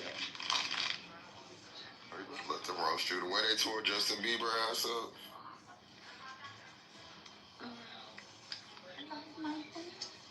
Hot. I can't find my phone. Which one? The one that you can text me on. If you texted me, it's because I can't find it. You said by the big pot? I don't see nothing here. Can I ask you guys something real quick? See if I'm doing the right thing. Shit. If somebody does your pedicure and this bitch fucks it up, still tip. Can I redo it? No, okay. What you mean effed it up? How they F it up? Okay, you know when you're supposed to be doing the cuticles and all that stuff, and my foot was rubbing on my work shoe, so it had like a little bit of a callus. It's not even a big callus. She goes, we don't do that. I'm like, what? You don't scrub down a freak? Yeah, because they don't want to get sued. Well, shit. Don't give her a freaking prune, bro. So, huh? Why would you give her a prune? Wait, why would I get her a what? And you gave her one. Girl, I think she needs to go on mute. I think she needs to go on mute. Wait, is he talking to me or to No. Oh, okay. That's why I wear toe separators because I wear boots all the time. So at night, after I take a shower, I put toe separators on my feet so I don't ever have to get fat. That's what you need to do. Like, yeah, I mean, rubbing because my feet are like swollen, and I was like, okay, so it's rubbing, and then like when I went to her, it's not even a. Sister Wife, how far are you from your phone right now? Me? Have you just walked off and left your phone because you? No, I can hear. Can you hear me? Oh, I can hear. It's very low. Yeah. That's like. Yeah, that's because I'm outside and I have the AirPods in outside. I felt some kind of way giving her that money because in New York you don't tip. They got a fucking attitude if you come back. Yeah, but you want her to. She just said, I'm gonna do that. Balance off your feet, girl. You better go see that damn job that you work for. It's not petty. It's not that big. It's like it's bush rubbing. It only rubs. Well, then get a pumice stone. Get a pumice stone. I'm going right now to go get one because it's not even that big. It's from that night I worked 16 hours and it just kept rubbing. So she's like, what are you pumice stoning it? What you know what I'm saying? No, get the this thing. It's called a foot mask, and it exfoliates your foot. Baby, give you a whole new foot. A foot mask? Big dead skin. Yeah, they got it out. It'll remove that. It removes it over a period of a week. It peels off. But any extra, everybody should try this. Y'all are probably just. It's gonna take a week. I better go get it now. This shit. Yeah, it's it uses fruit acids or something, and it just exfoliates your foot. It's kind of disgusting, but the end of it. And hide if you do it. Yo, my friend said he wear a different shoe size now. What's going on?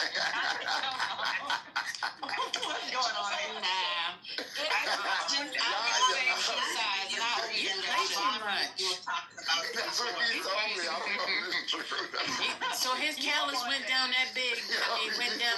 He gave No, get a new but size. it not only removes a callus, but So I'm gonna give a little scientific review. The skin on your feet is 20 times thicker than the skin everywhere else, right? So any of like, you know, you get a lot of dead skin on you, even if you don't feel it, you do. So it like even the top of your foot, it peels all of that off. Yo, it's so cool the way it peels. You get a, it's not cool. It's so gross. It is so cool. My kids love to. Okay. They're like, Mom, it's so gross. When you take your sock off, it looks like a shell. You be like, okay, stay focused. So what happened now? So what happened to your friend's foot? oh, so he did one. We all did. But I seen his feet before. He don't have bad feet or nothing. It was never like crusty or nothing. But he said that he did one. And we was talking about, because if you never did it before, the first time you do it, it peels for like longer than a week, like maybe like 10 days. It just keep on peeling. And so he was, and so he. No, you gotta do it, guys. It don't hurt. It don't hurt. No, I don't like the sound of this. It sounds like some snake stuff going on. Yeah, it definitely looks like that. I'm about to put it in the chat so you guys could get it. Okay, it's Pat, so good, y'all. And the goose. And I want you to do another one for your foot. I want you to do the natural cleanse foot pad. No, y'all should do it. It's really you're just gonna put it at the middle most of your amazing foot. thing. You're gonna be like, oh my god.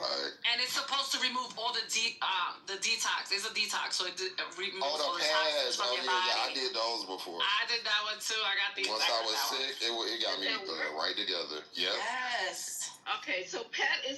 Let me tell you right now, baby cakes. Pat in the goo. Pat, him and Lalinga Lungo. Don't even say Target in this room because you said I could get it from Target. You can get it on Amazon. Just look up Footman. I need it now, just because it's bothering me. Well, go to Walmart. But you can get it from Walmart too, or child, you was at Target the other day. Go on again. Yeah, I was, girl. I gotta get busy. She already said that's where she was on her way to. Hello, because I gotta go to work tomorrow, and yeah, you can get them there. You put some booty, you just put it on, and you keep it on your foot for like an hour and a half, an hour, depending. And then when you take it off, it's not gonna do nothing when you take it off, but like maybe 3 days in, because you're gonna forget about it. You're gonna go to take that sock off, and you're gonna say, that sounds scary. I'm glad. And then when you feel your feet is gonna feel like baby's feet. Yo, it feel like a new foot. It feel like my feet so soft. So you got, so is it like on the outside or on the That's the bottom. No, she was saying it was rubbing on my instep. You know, like right in my heart. That freaking. But a particular, I don't know, mod that was praised at being a good mod decided to be, for me at that moment in time, a terrible fucking mod, right? And it kind of just sidetracked the whole conversation. But what I wanted to put into like the whole conversation was, which wasn't going to sidetrack the whole thing, was I wanted to point to design. Design is, how do I put this? It has intent behind it and it has purpose behind it. You won't know about the intent or purpose in its entirety if you don't creator itself, right? So also you have another element which will go, guys. Yeah, but she said a pumice. The pumice is the rock, right? Yeah, just like yeah, not the straight breaking. Yeah, it's not like she's cutting it away. It's just using the pumice stone. If the callus looked like it was too much, she might not have wanted to go in and then cause it to open up. You know what I'm saying? So that's probably why she made the decision. I can take a picture of my damn foot. It is not that. And the reason I didn't do, I can't tell you why I didn't do it, but I can't put my leg up anymore. So I was like, okay, let me just go get this done real quick. And I made it clear. But the funny thing about it, when I came in there, I said, oh, I got this thing right here. Oh, we do. Now when it's putting a lotion on, we don't do. And then I got to the thing, and he goes, you tip. It's like, I don't like that pressure. If I want to tip, I'm going to tip. If I don't want to tip, I don't want to tip. Don't ask me. You tip, when I'm taking the money to pay you for the service. Oh my God. Yeah, sweetie, what's good? Like, you should have told him that. You should have said no because she didn't do my callus. I'm the only black lady in there. No, I ain't tipping because she did my callus. I just want to say something to my people. Yeah. Always. I found my phone. First lady, check it back channel. Check your text message. And Womack, you too.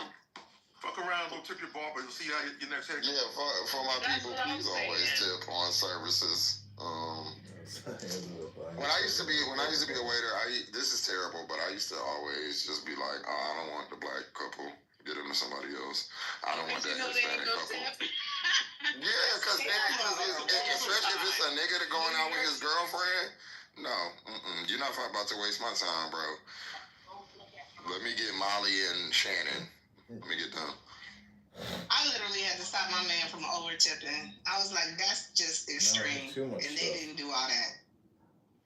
And I was in the service industry for years. And I always hated on somebody's tip. Oh my God. What's an over tip? What is it? What is a normal tip that you guys? What is? If we went out for lunch or something, say it was 15%. Say it was like normal tip. So for my haircut, if it was like $40, he would give them like $40 more. I'm like, that's ridiculous. I love him. Oh, he is a celebrity. Yeah, Lisa. Like for my haircut, I typically tip like $5 or $6. That's it. How much is a haircut? 45.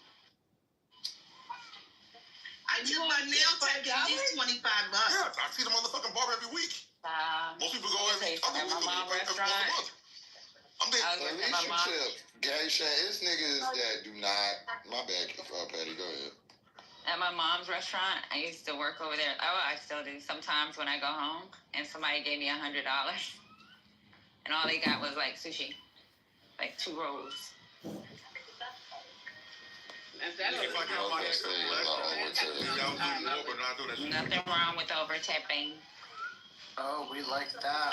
He just did it all the time. I was just wondering if he could even count. And like his ass is old, so he needs to start saving his money. Shit. No, it's been as good. When I used to bartend, I had this one dude that would come in all the time, and no matter what his bill, he'd only usually get 1 or 2 drinks. He would just leave a $100 bill. Yeah, I did that too when I was tending bar. Did you leave his phone number? No, it wasn't for me. He was hitting on the lady. Oh, okay. But you know, I bartended with a woman. So. Place your item in the dining area. All right, so who's on the mic? Who's on the mic at the store? Scotty's still at the store. God damn. I'm not at the store. I say the Lord's name is bad. Oh, I didn't mean that part. That's Patty. Yeah, Patty was doing self-checkout. Definitely am not. You want to talk to the lady? I told y'all last time. Don't pay me. Patty just stole us the TV through self-checkout. Patty, do not. Have y'all never put a TV on the bottom of y'all cart at self-checkout and just walked out with it? No. You said that so casually, I believe you. Yeah. We got 2 of them in my life. No. No, but bro, told you ever go to Lowe's? What's the move, Jess? No, he's not repeating that again. I've definitely left with some cases of water, but that's about it. On that bottom rack, they don't be dancing. Y'all talking over Haitian. Why y'all doing that? Go ahead. Okay, go ahead. Nah, I was just saying, if you ever seen motherfuckers at Home Depot or Lowe's stealing this shit, running out the parking lot. No. I had to happen. They be stealing it at Home Depot? Huh? They be stealing like toolboxes or whatever they could get, equipment. Just run out with the store with Yeah, it. I've seen that. The Hispanic. I've seen that. I've been in the store where it happened, or I've seen it like real time. Yeah, and that's why now they be watching those cameras because they be stealing the drills and all that kind of stuff like that. Yeah, and they be running the fuck up right out there. Well, you know, in Georgia, I don't know if it's a Georgia thing, but like they can't do or say nothing to you. Like they can't touch you. They can't even walk out to the car. They can't even follow you outside and get your license plate. Like they gotta leave it all the way alone. My homeboy, he's a hidden manager at Saks, and he said a loss only thing they prevention. could say, no, loss prevention can, but that's if they come out. But like as like the associates or store managers, they can't do nothing. He said the only thing they could say. He said they only say if they see like them stolen merchandise. He said they can say something like, "Oh, can I help you find some pants with that shirt?" Like that's the only thing they can say. Wow. We'll definitely know that. Well, in the supermarket, the lady took a pack of steak, potatoes, and a can of corn. And they try to tack her down to the floor. I'm like, let that woman go. What the fuck? She trying to feed her family. Exactly. Like, when it's food, I'd be like, yo, let them go, bro. Yeah, like you was sticking It's not that serious. It's not about that 2009, So I paid $74 today, y'all. And the only thing I bought was yellow rice, creamer, burrito taco kit, because I'm lazy. Some macaroni and trying to be cheese, Mexican. and two no, I bought a taco kit. She said no.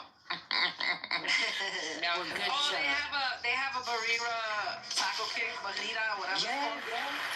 Girl. I'm not sure on I didn't know that. Spanish.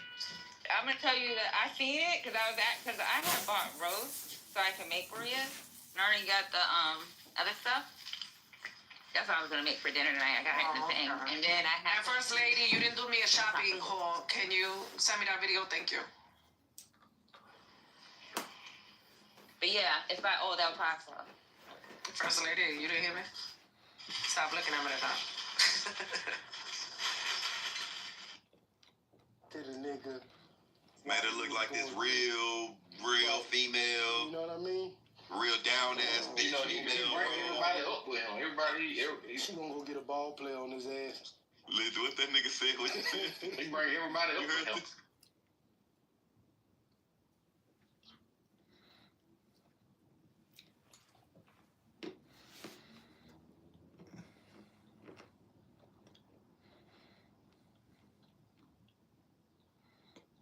We're gonna do one person at a time. Omar Bartal, focus on Omar Bartal. Go look into his credentials. He had wrote a whole bunch of articles and reports and whatever about the Holocaust, and he's a known genocide study scholar. You know what I'm saying? And he wrote an opinion piece in New York Times. He was given a chance because of his credentials to write an opinion piece. What is a genocide? What is not a genocide? Literally, the fucking title of that article, it says, if it's a genocide when I see one. It says right here, I'm a genocide scholar. I know it when I see it. And look into the facts. Look into the statements. Look into the intent. Look into all of that shit. Also, fuck Netanyahu. Yeah. Yes, fuck Netanyahu. Dan, are you trying to unfuck Netanyahu, or are you gonna say fuck Netanyahu? I don't really care about Netanyahu. Can you say fuck Netanyahu? Stay with us. Give me a second. Hold on. He's not gonna say it because it's gonna hurt his feelings. Oh my God, we got Raza Pahlavi coming up now. Okay. Iranians always fucking fuck up the room. Not you, Nargis. I'm talking about the Reza Pahlavi supporters. No, sir. If you give me a chance. Yes, sir. You fucking Reza Pahlavi supporter. Sir, I don't care. If you give me Reza Pahlavi, we need to coexist.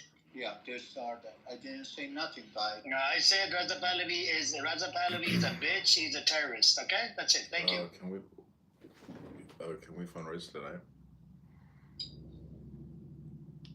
That resistance is a brutal bastard, man. Why? What happened?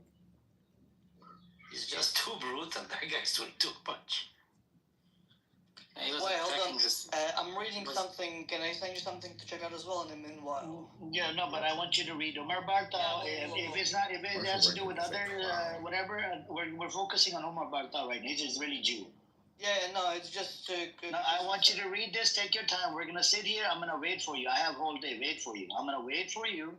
Right? I'm getting paid by the Iran. That's what all these fuckers say on this app. All the Zionists say that I get paid by RGC bullshit. I'm gonna sit on my fucking ass and wait for your stupid response. I'm gonna wait for 5 minutes. We have people like Caleb.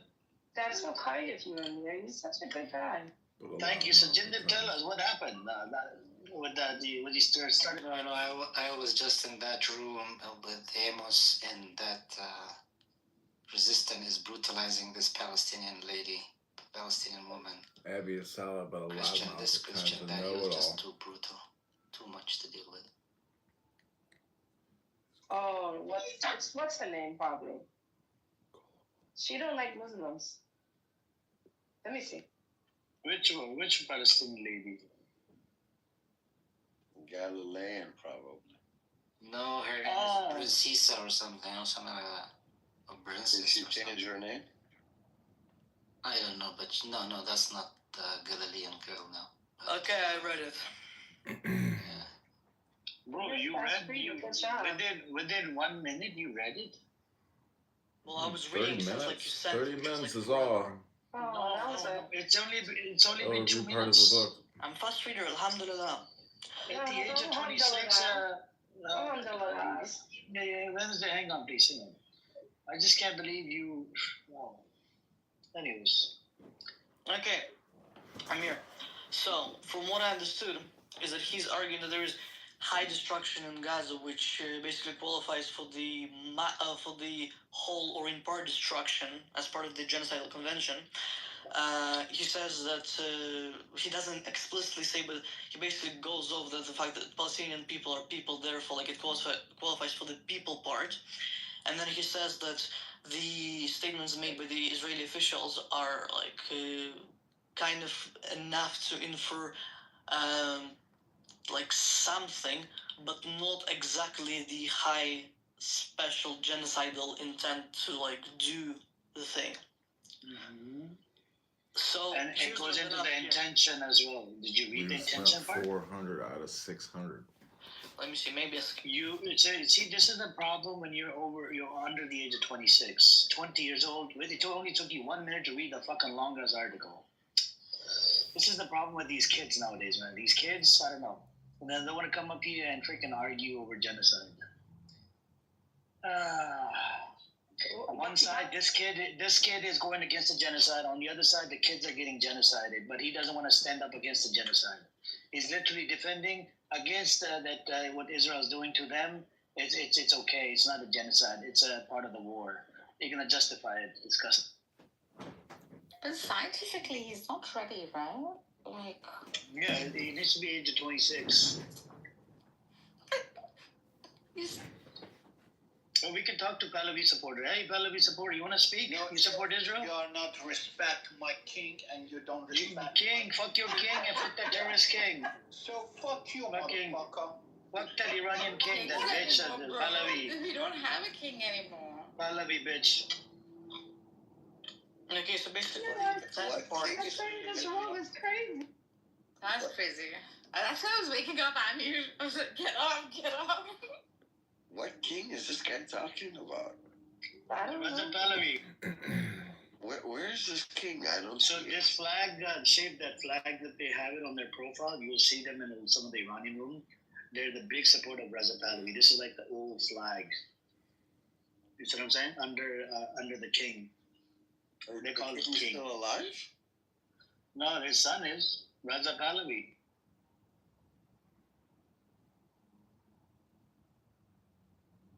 Is he king of nobody? Like just in his basement? Like sitting on his lonely king's chair? I think he's going to be Dan's king. Dan, would you take him as a king, the guy that was just in here? But keep in mind, hell no. He'll do you dirty because he supports Reza Pahlavi. Amir. You didn't read it again. You didn't read it? You're not reading it. You're just skimming through it. You want to be a debate, bro. It's so obvious. You're just a kid, man. You're just a child. We used to see it in the Dava room. You know, remember in the Islamic Dava room, some kids will come in. Yeah, they used to come in. He was just debate broing. Did you just fart? Did you just fart? So he's feeling frustrated now, huffing and puffing. Please don't fart in this room, man. We're gonna need some air freshener. We need some air freshener. Sunshine, engage with me. Yes. Engage with me. Okay, so for special intent, he basically cited a bunch of public statements made by Israeli officials, which said that they advocate for harsh measures and like dehumanization. And then he basically like talked about systematic practices, pardon me, killings, forced displacements, destruction of civil infrastructure, blah blah blah blah blah blah, and said that that is unlikely without an intent to destroy significant part of the group. But then but then the important thing for the genocide convention is that he said that the actual special intent is very hard to prove, which is one of like the more critical points for the whole thing. You do realize that? It's easy to prove based on the statements, Dan. You didn't read that part, okay. I did. Can you read something for me? Amir, can you read something for me? I'll just send you a link quickly. Hang on. Let me go over this article because we need to dive into this article. This is from New York Times. All right. He goes, what I fear in the aftermath of Gaza genocide, it will no longer be possible to continue teaching and researching the Holocaust in the same manner as we did before. Because the Holocaust has been so relentlessly invoked by the State of Israel and its defenders as a cover-up for the crimes of the IDF. The study and remembrance of the Holocaust could lose its claim to be concerned with universal justice and retreat into same ethnic ghetto in which it began its life in the end of World War II. So, my friend, he's calling it genocide all over that fucking article. I don't know what you're talking about, man. Well, yeah, he's citing public statements made by officials, but that's not good enough for the high intent, like the special intent. Literally not. Yeah, and he even says discrediting genocide. So the scholars who call out Israel genocide in Gaza as anti-Semitic threatens to erode the foundation of genocide studies. The ongoing, they called him a self-hating Jew, by the way, even though he's an Israeli Jew, and he's a study scholar. He's a fucking, I don't know, over 10, 20 years of fucking, if you read up on his credentials, oh my God. He's got a whole bunch of awards, he wrote a whole bunch of books, he did a whole bunch of shit, man. This guy is famous. Just look him up. You have ChatGPT, Dan? No. Okay, do you have any AI? Do you have YouTube AI? Don't think that exists. Do you have Grok from Twitter? No. Anyone else looking? Do you have a head on top of your head or top of your body? Don't have AI. No, you don't have a head either. Okay. Anyways. Alright, what do you want me to read, man? It literally fucking goes into the intention. It proves everything that it's a fucking genocide. I don't know what you're on about, man. No. I just said it again. You read the statements. I said, yeah, there's public statements made by officials. That's the intention part. That's the intention part. Good enough for the genocide. Oh my God. Oh my God. Who told you that?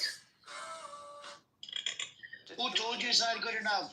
If a commander of IDF says to genocide them, kill them, take off the lights, these are genocidal statements coming from the head of Yoav Gallant said this. I don't know if you know about the first fucking statement when he was a commander of IDF. Oh my God. People like you are Delulu. You just keep on defend Israel. You're Delulu for real. I wish you weren't Delulu. I wish you weren't. You're a young kid, so I'm just giving you benefit of the doubt. I'm just giving you benefit. Did you serve in the IDF? No, because I came later. Okay, are you going to serve in the IDF? Yeah, maybe probably later, yeah. Okay, don't do it. Otherwise, I'm going to call you a baby killer, okay? As soon as you serve in the IDF, the name goes out to everybody, it's a fucking baby killers. Alright, and you know what a baby killer is? That title is really, really bad, and it's going to trigger the fuck out of you. You become a baby killer. So when you go, instead of serving in the fucking IDF, go serve in time in the jail. Okay? Don't serve in the IDF. What? You agree? Capiche? You agree? Hell no. You're not going to agree with your pro-pally brother? You're not going to agree. You're going to hurt my feelings. Where are you from? It doesn't matter. I'm in California right now. Are you going to hurt my feelings by not conceding that you're not going to serve in the IDF? You have to make this promise.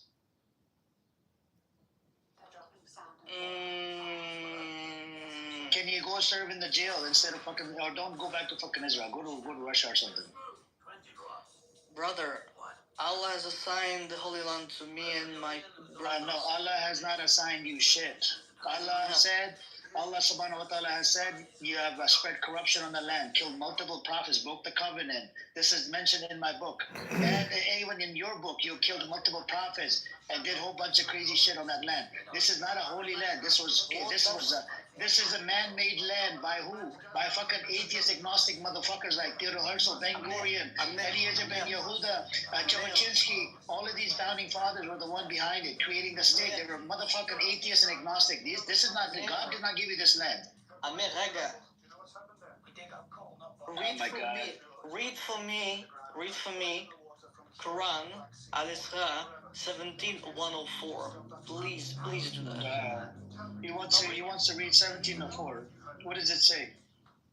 I don't know. You read for me. Read it. Oh, he's bringing up Quran. Okay, I hope he knows more about Quran than I do. Quran, chapter 17. I know that the Quran is true for you. It's the word of Allah for you, Alhamdulillah. Alhamdulillah. Okay, what is it? It says, and we conveyed to the children of Israel in scripture that you will surely cause corruption in the earth twice, and you will surely reach a great hideousness. So what does that tell you? Corruption on the land. Who did this? Who did this? Who's spreading corruption on the land? Are you really going to be dishonest about that shit? I just told you. Did you read the whole context of it? You can't just go based on one verse. You know this, right, Dan? You have to read before and after. So, no, okay, but you do realize that it says that the Allah assigned the land to us. Jews we're going to cause corruption. Then we're going to go out to the land, and then we're going to come back into the land again. Okay. Let's read the tafsir. Do you know how to read the tafsir? You know what a tafsir is? But it's gonna get them. Allah signed the land to you, Dan, and your parents came from Poland. Because one thing we're gonna do is we're gonna watch, we're gonna observe. The dark side motherfuckers, they don't mind getting packed up in a room, okay? They don't mind playing away games. They don't mind none of that shit. We don't give a fuck about winning a fucking crash out. It's about winning the narrative at the end of the day. It's about, having a solid you coming under motherfuckers that literally violated everybody. You were just literally caping for Larry. What, a week ago, 2 weeks ago, 3 weeks? Financially, and I can get the numbers, but you might just take that simple Google, which was invented by Israelis, and search the top lobbyists in Washington. Google was invented by the Israelis? That's a new one. Shocking. Sergey, he's really wealthy today from it. So let's take a look at the Association of Realtors and look at the Blue Cross, Blue Shield, the insurance companies, the pharmaceutical. I was trying to play some music, but fuck, I don't want that music time. BB, you did a great job last night. I mean, you forced the positive. Congratulations. I tried, man. Thank you. I can prove to people that Israel loves peace. They just have to read the Tanya.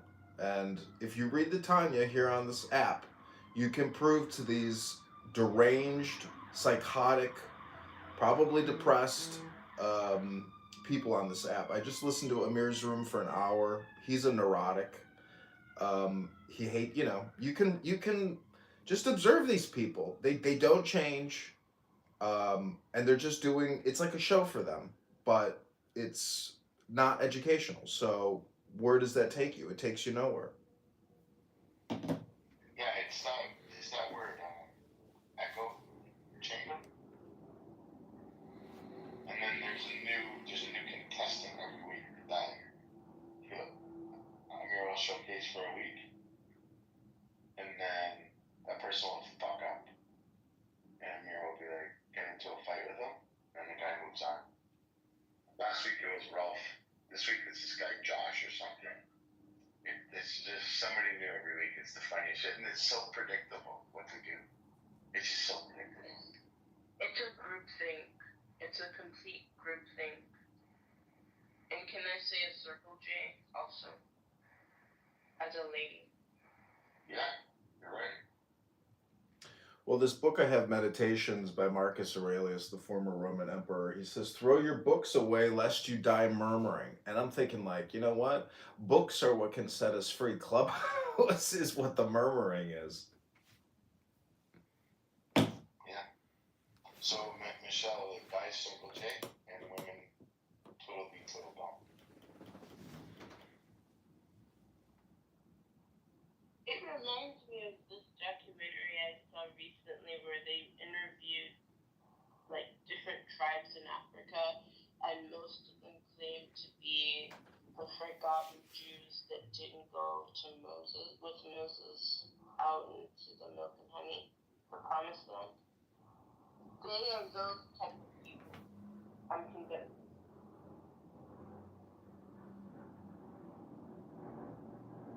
Yeah, I don't know what it is, man. I used to make a joke and say, I wish your parents loved you more and they didn't let you play fucking like street sports without wearing a helmet. And as a result, this is where you are now. But I'm starting to think my joke is reality. There's head trauma. There's some type of trauma that happened.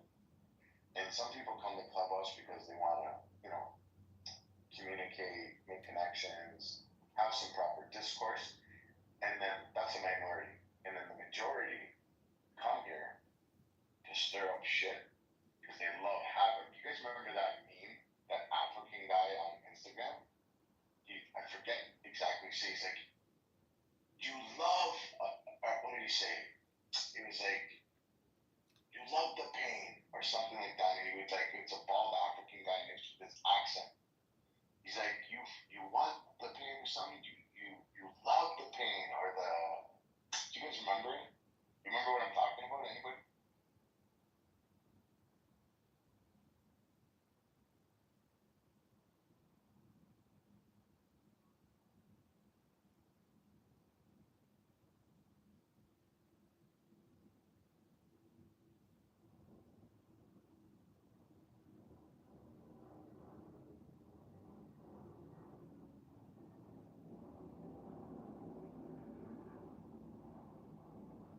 Nobody remembers that guy on Instagram, Facebook, Twitter, maybe TikTok. All you want is pain. You love the pain. Something like that he would say. I don't know if that word is pain was what he's saying. Anyways, all they want is stress. They don't know any difference. It's like they're caught in this hostile environment where all they know is stress and all they know is heartache and headache. And that's why I make a joke in my room. I'm like, this room's brought to you by Tylenol. They gotta leave with a headache. But they love it. They love the drama. Well, part of the problem is it's not just the speakers, it's the third party agents. It's us, it's you, it's me, it's we. It's engaging them, which even gives them any inflation or any gas to their motor. I mean, we're the oil to their inner workings because it takes, opposites. It takes the left hand, the right hand, black and white, upper teeth, lower teeth, eyelids. You see what I'm saying? That it's like quantum theory where they're able to uh, how does that experiment work where they run the ions through this detector and I can't remember how or it's hindsight, like it's like hindsight bias effect or something, that by running the experiment God, what do you know what I'm talking about, BB? Where they run the experiment, but there's like a cognitive bias where by running the experiment itself, it creates the effect. So I can't explain the words. I don't have the words right now. I found it, guys. I found it. Watch this. Hold on. Can you guys hear me? I know what you're talking about. Can you guys hear me? Yeah. Hello? Yeah, I can hear you.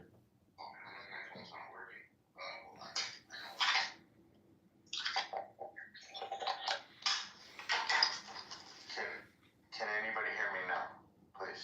Yeah, we can hear you. Okay, so this, I found it. Here it is. I don't want peace. I want problems, always. That guy. That's Clubhouse. Yeah, exactly. That's the thing, is you have to work to create peace. You can't just that's the thing. It's like people either come here to create peace, or they do come here to relish in problems, create problems, stir the pot.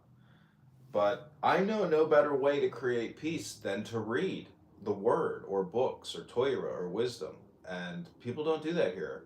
I think that's, I went out into the real world to get petitions signed for the upcoming March primary, and I encountered the same thing in the real world as I did here on Clown House. There are people who can't live in peace and want to create problems.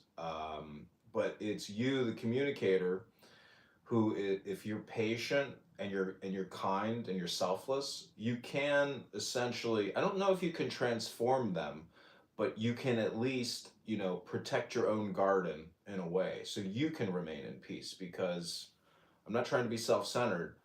I want to tikkun olam, but at the same time, I say peace now, and that's where I want to be. No, I think you're very special, like human, because you constantly, selflessly speak like that every time you walk in a room. You're like, you need more Torah, you need more Talmud, you need more Tanya.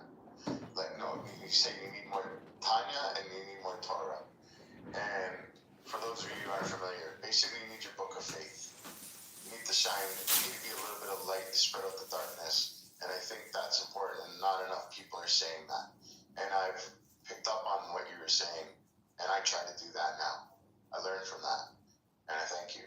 So I try to do that in my rooms, and I try to spread a little bit of light, because it wards off so much darkness, and it's important. And that's why I'll do music rooms, or I'll talk, and I'll let people talk without interruption. And I know it may not solve anything, but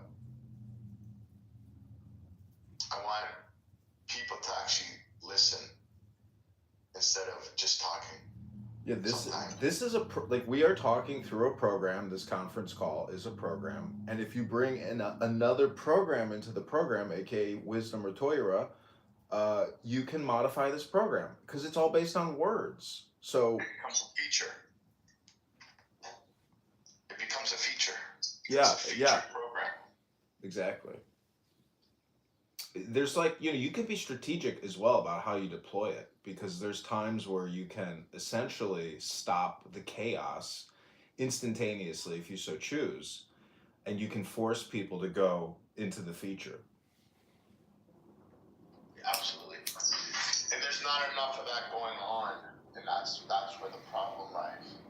The problem is that video I explained to that guy, I want problems, I don't want peace.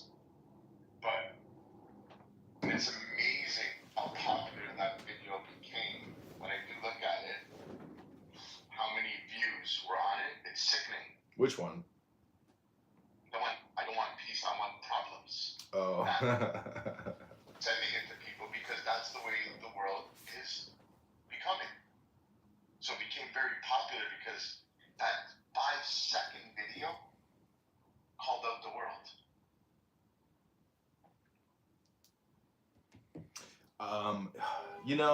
I gotta say, like, so I went to this farmer's market, and there's all these people that work on farms. They got children that work on the farms.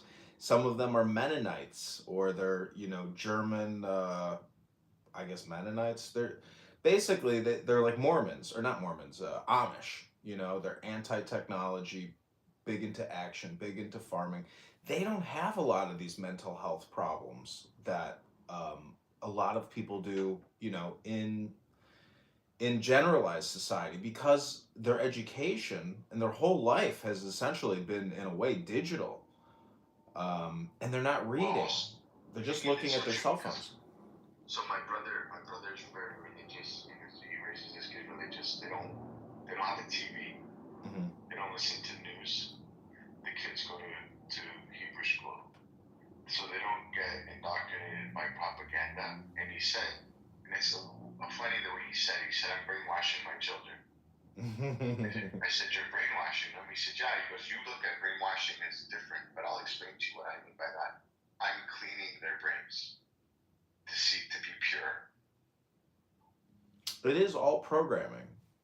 Your life is one long condition. You know, Trump, look at my PTR. Trump has conditioned many people, but many people rejected his conditioning.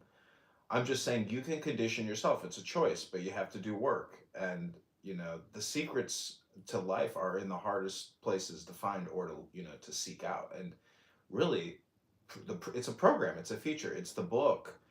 And I mean, I'm surrounded by books. I've got, you know, I don't know, a couple thousand books in my house. And I forced that situation.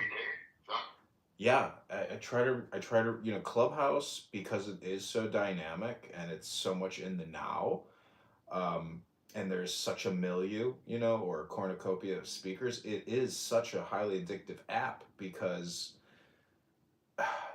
from a filmmaker perspective and recording, it's, I think it's really a great product that I'm creating. But you could look at it as an audiobook. Exactly. As a toxic audiobook. Exactly. Because it's my choice to what I want to listen to or what I want to, you know, ingest for my media diet. And I'm choosing Clownhouse, but in the morning now, just last week I started reading books again out loud for about 2 hours every morning. And that conditioning that you can do in the morning for yourself is invaluable for your overall daily mental health, because you're filling yourself up with positive programming. And people on this app start their day out talking about the dumbest shit in the world. It's terrible conditioning, it's terrible programming. This is why people go to college, to get programmed, to get conditioned, to, you know, also work your way into a network. But it's really the conditioning. Funny you say that. So I have my Tefillin on my kitchen table, and I put it on the chair, and I'm rushing around in the morning, and I glance at it, and then I'm like, I'm walking out of the house, and I turn right around, and I'll pick up the Tefillin, I'll shut the world out, I'll put it on my phone, Tefillin prayer, go to the page, boom, and I'll wrap. And then there'll be other days I'll walk right by it and I'll be like, I have until 8:50 p.m. But when I do it first thing in the morning, my day is, I get solace. I get a complete, nice, well-rounded day and feel peace within. So it's so true. It's what you ingest from the beginning of the day. Yeah. If you don't start eating healthy at 10 o'clock at night, you should start eating healthy first thing in the morning. Your body will feel good. You don't eat like shit all day and then eat healthy at night. You don't intoxicate yourself with Clubhouse and your real world with, like, you don't walk out of your house and say, fuck you, neighbor. And then at the end of the night, you're like, hey man, just want to make peace with you. Your whole day's gonna be shit. So if you fill yourself with good, positive vibes in the morning, you should. If I was a betting man, you should have a nice positive day. See, you actually, if in my opinion, if you read out loud in the morning, you're killing two birds with one stone, because as we just said, that listening to Clubhouse is basically nothing more than an audiobook. But you are not just what you know, think, you're also what you hear and what you say. And when you read out loud, you're also listening. So what I'm saying is that Clubhouse is like doing an upload into your brain. And if you, you know, override that upload by reading out loud in the morning, it's everything is just for a day. So if you can just read out loud tomorrow for an hour in the morning, I'll be there in your room, I'll record it, I'll put it on YouTube, read something special, some wisdom, you know, and then let's do an experiment and see how that impacts your day, and then we'll record your observations at the end of the day. I love that.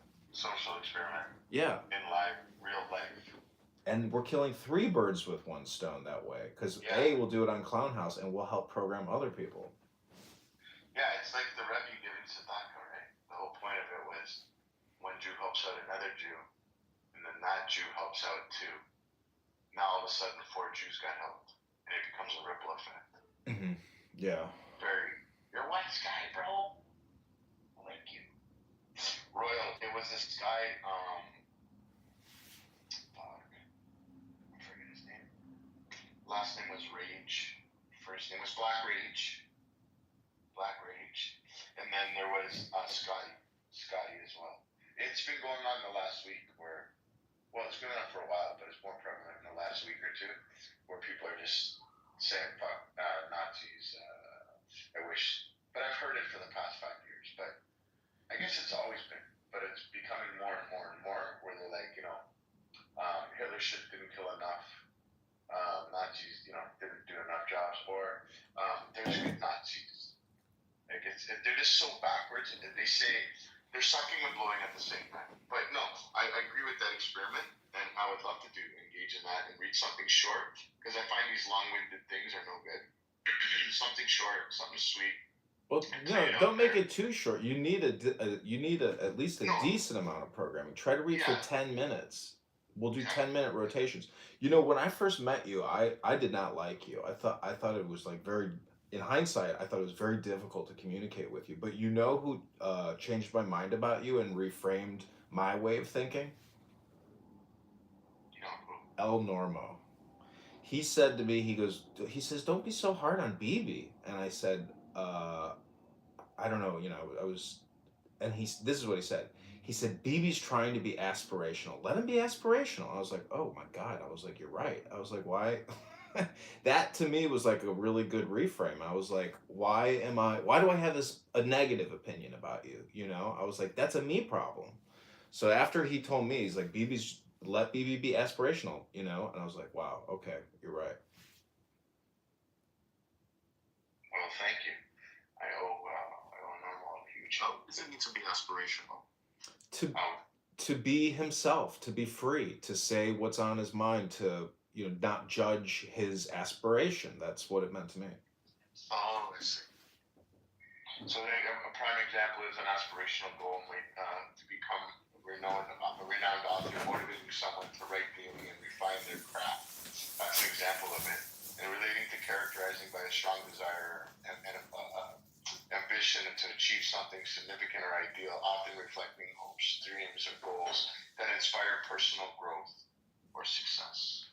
I see. Okay, that's clearer now. Well, thank you for taking me under your wing, John. And like today, whenever somebody was like, John's an idiot, I'm like, actually, John's very extremely intelligent. Then you spoke, and the guy shut the fuck up and listened, and I was like, wow, John came through like crazy right now. And the guy changed his whole tone with you, and he started listening. And it was actually, and then he asked me more questions. In my heart, I was smiling. Straight up, I was like, this is just awesome. What just happened here? And I pointed it in the right direction. And I'm happy I did. How you doing, Seneca? Oh, I'm well. I'm starving, but I'm okay. You're hungry, you're not starving. Yeah, I'm hungry. I'm trying to order some food because I'm too lazy to cook right now. Tell me something positive about your day.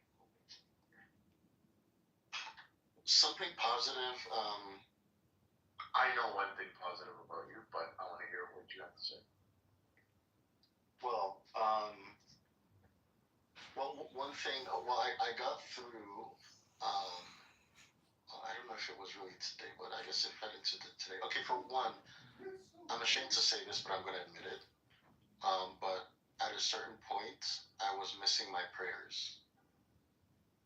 Right? After I got scammed and the whole thing happened on Clubhouse, I was missing some of my prayers. Actually, not some, like a lot of my prayers. I would make it to the mat sometimes, but then there'd be sometimes I wouldn't make it, right? And up until that point, like from the time I did my shahada, I never missed a prayer, not once. Like that was like my bare minimum. Like it was like the bare minimum I could do. Like in addition to that, I was reading the Quran, I was, studying fiqh, right? But I never thought that I could ever miss my prayers, right? And then it was humbling to see that at the end of the day, I'm not this,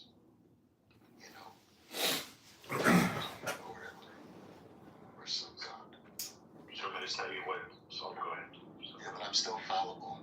It was humbling to see how fallible I am. And that's what I came to realization today. Even though now I'm back on my prayers, like I'm not missing any prayers. And I'm motivated to pray again. I have that joy of praying that I used to get with praying. Especially when I memorize new surahs. So. What if you look at it differently, that prayer keeps you motivated or gets you motivated instead of looking at it like, I need to be motivated to pray? What if prayer jumpstart your motivation for you? Yeah, that's what it's funny because that's what it's doing to me today, right? In this state of mind that I'm in, right? Like I have it's like peaks and valleys with my motivation, okay? And they're triggered by events. Okay, I'm gonna end this live stream and restart it. But in that state that I was in, it was like the prayer wasn't motivating me, and it was a struggle to get to my mat. Like I'd be crawling to my mat, forcing myself, psyching myself up, talking myself into it, and sometimes I just couldn't do it. Nice. Yeah, but now today I don't even need to talk myself into it. Like I want to pray, I enjoy it. So yeah, but at that point, I wasn't. So I'm just happy that the motivation is back to pray because I really want to be not just a Muslim, but a devout Muslim. And I was very discouraged by the way a lot of Muslims were treating me. So whenever it works for you that you can contribute to the world in a positive manner, do it. Exactly. If you're doing things and you're not contributing in a positive manner, don't do it. But why just limit yourself to Islam, though? I mean, there's 5 major world religions and hundreds of others. I'm just saying that why dedicate yourself to one specific information source as opposed to studying Buddhism or Hinduism or Judaism or Christianity or anything else? I mean, what is this fascination of yours with Islam? That's a great question. And as someone who reverted from Christianity to Islam, right? Even as a Christian, I read books on Taoism. I read Confucius, his book, Confucius.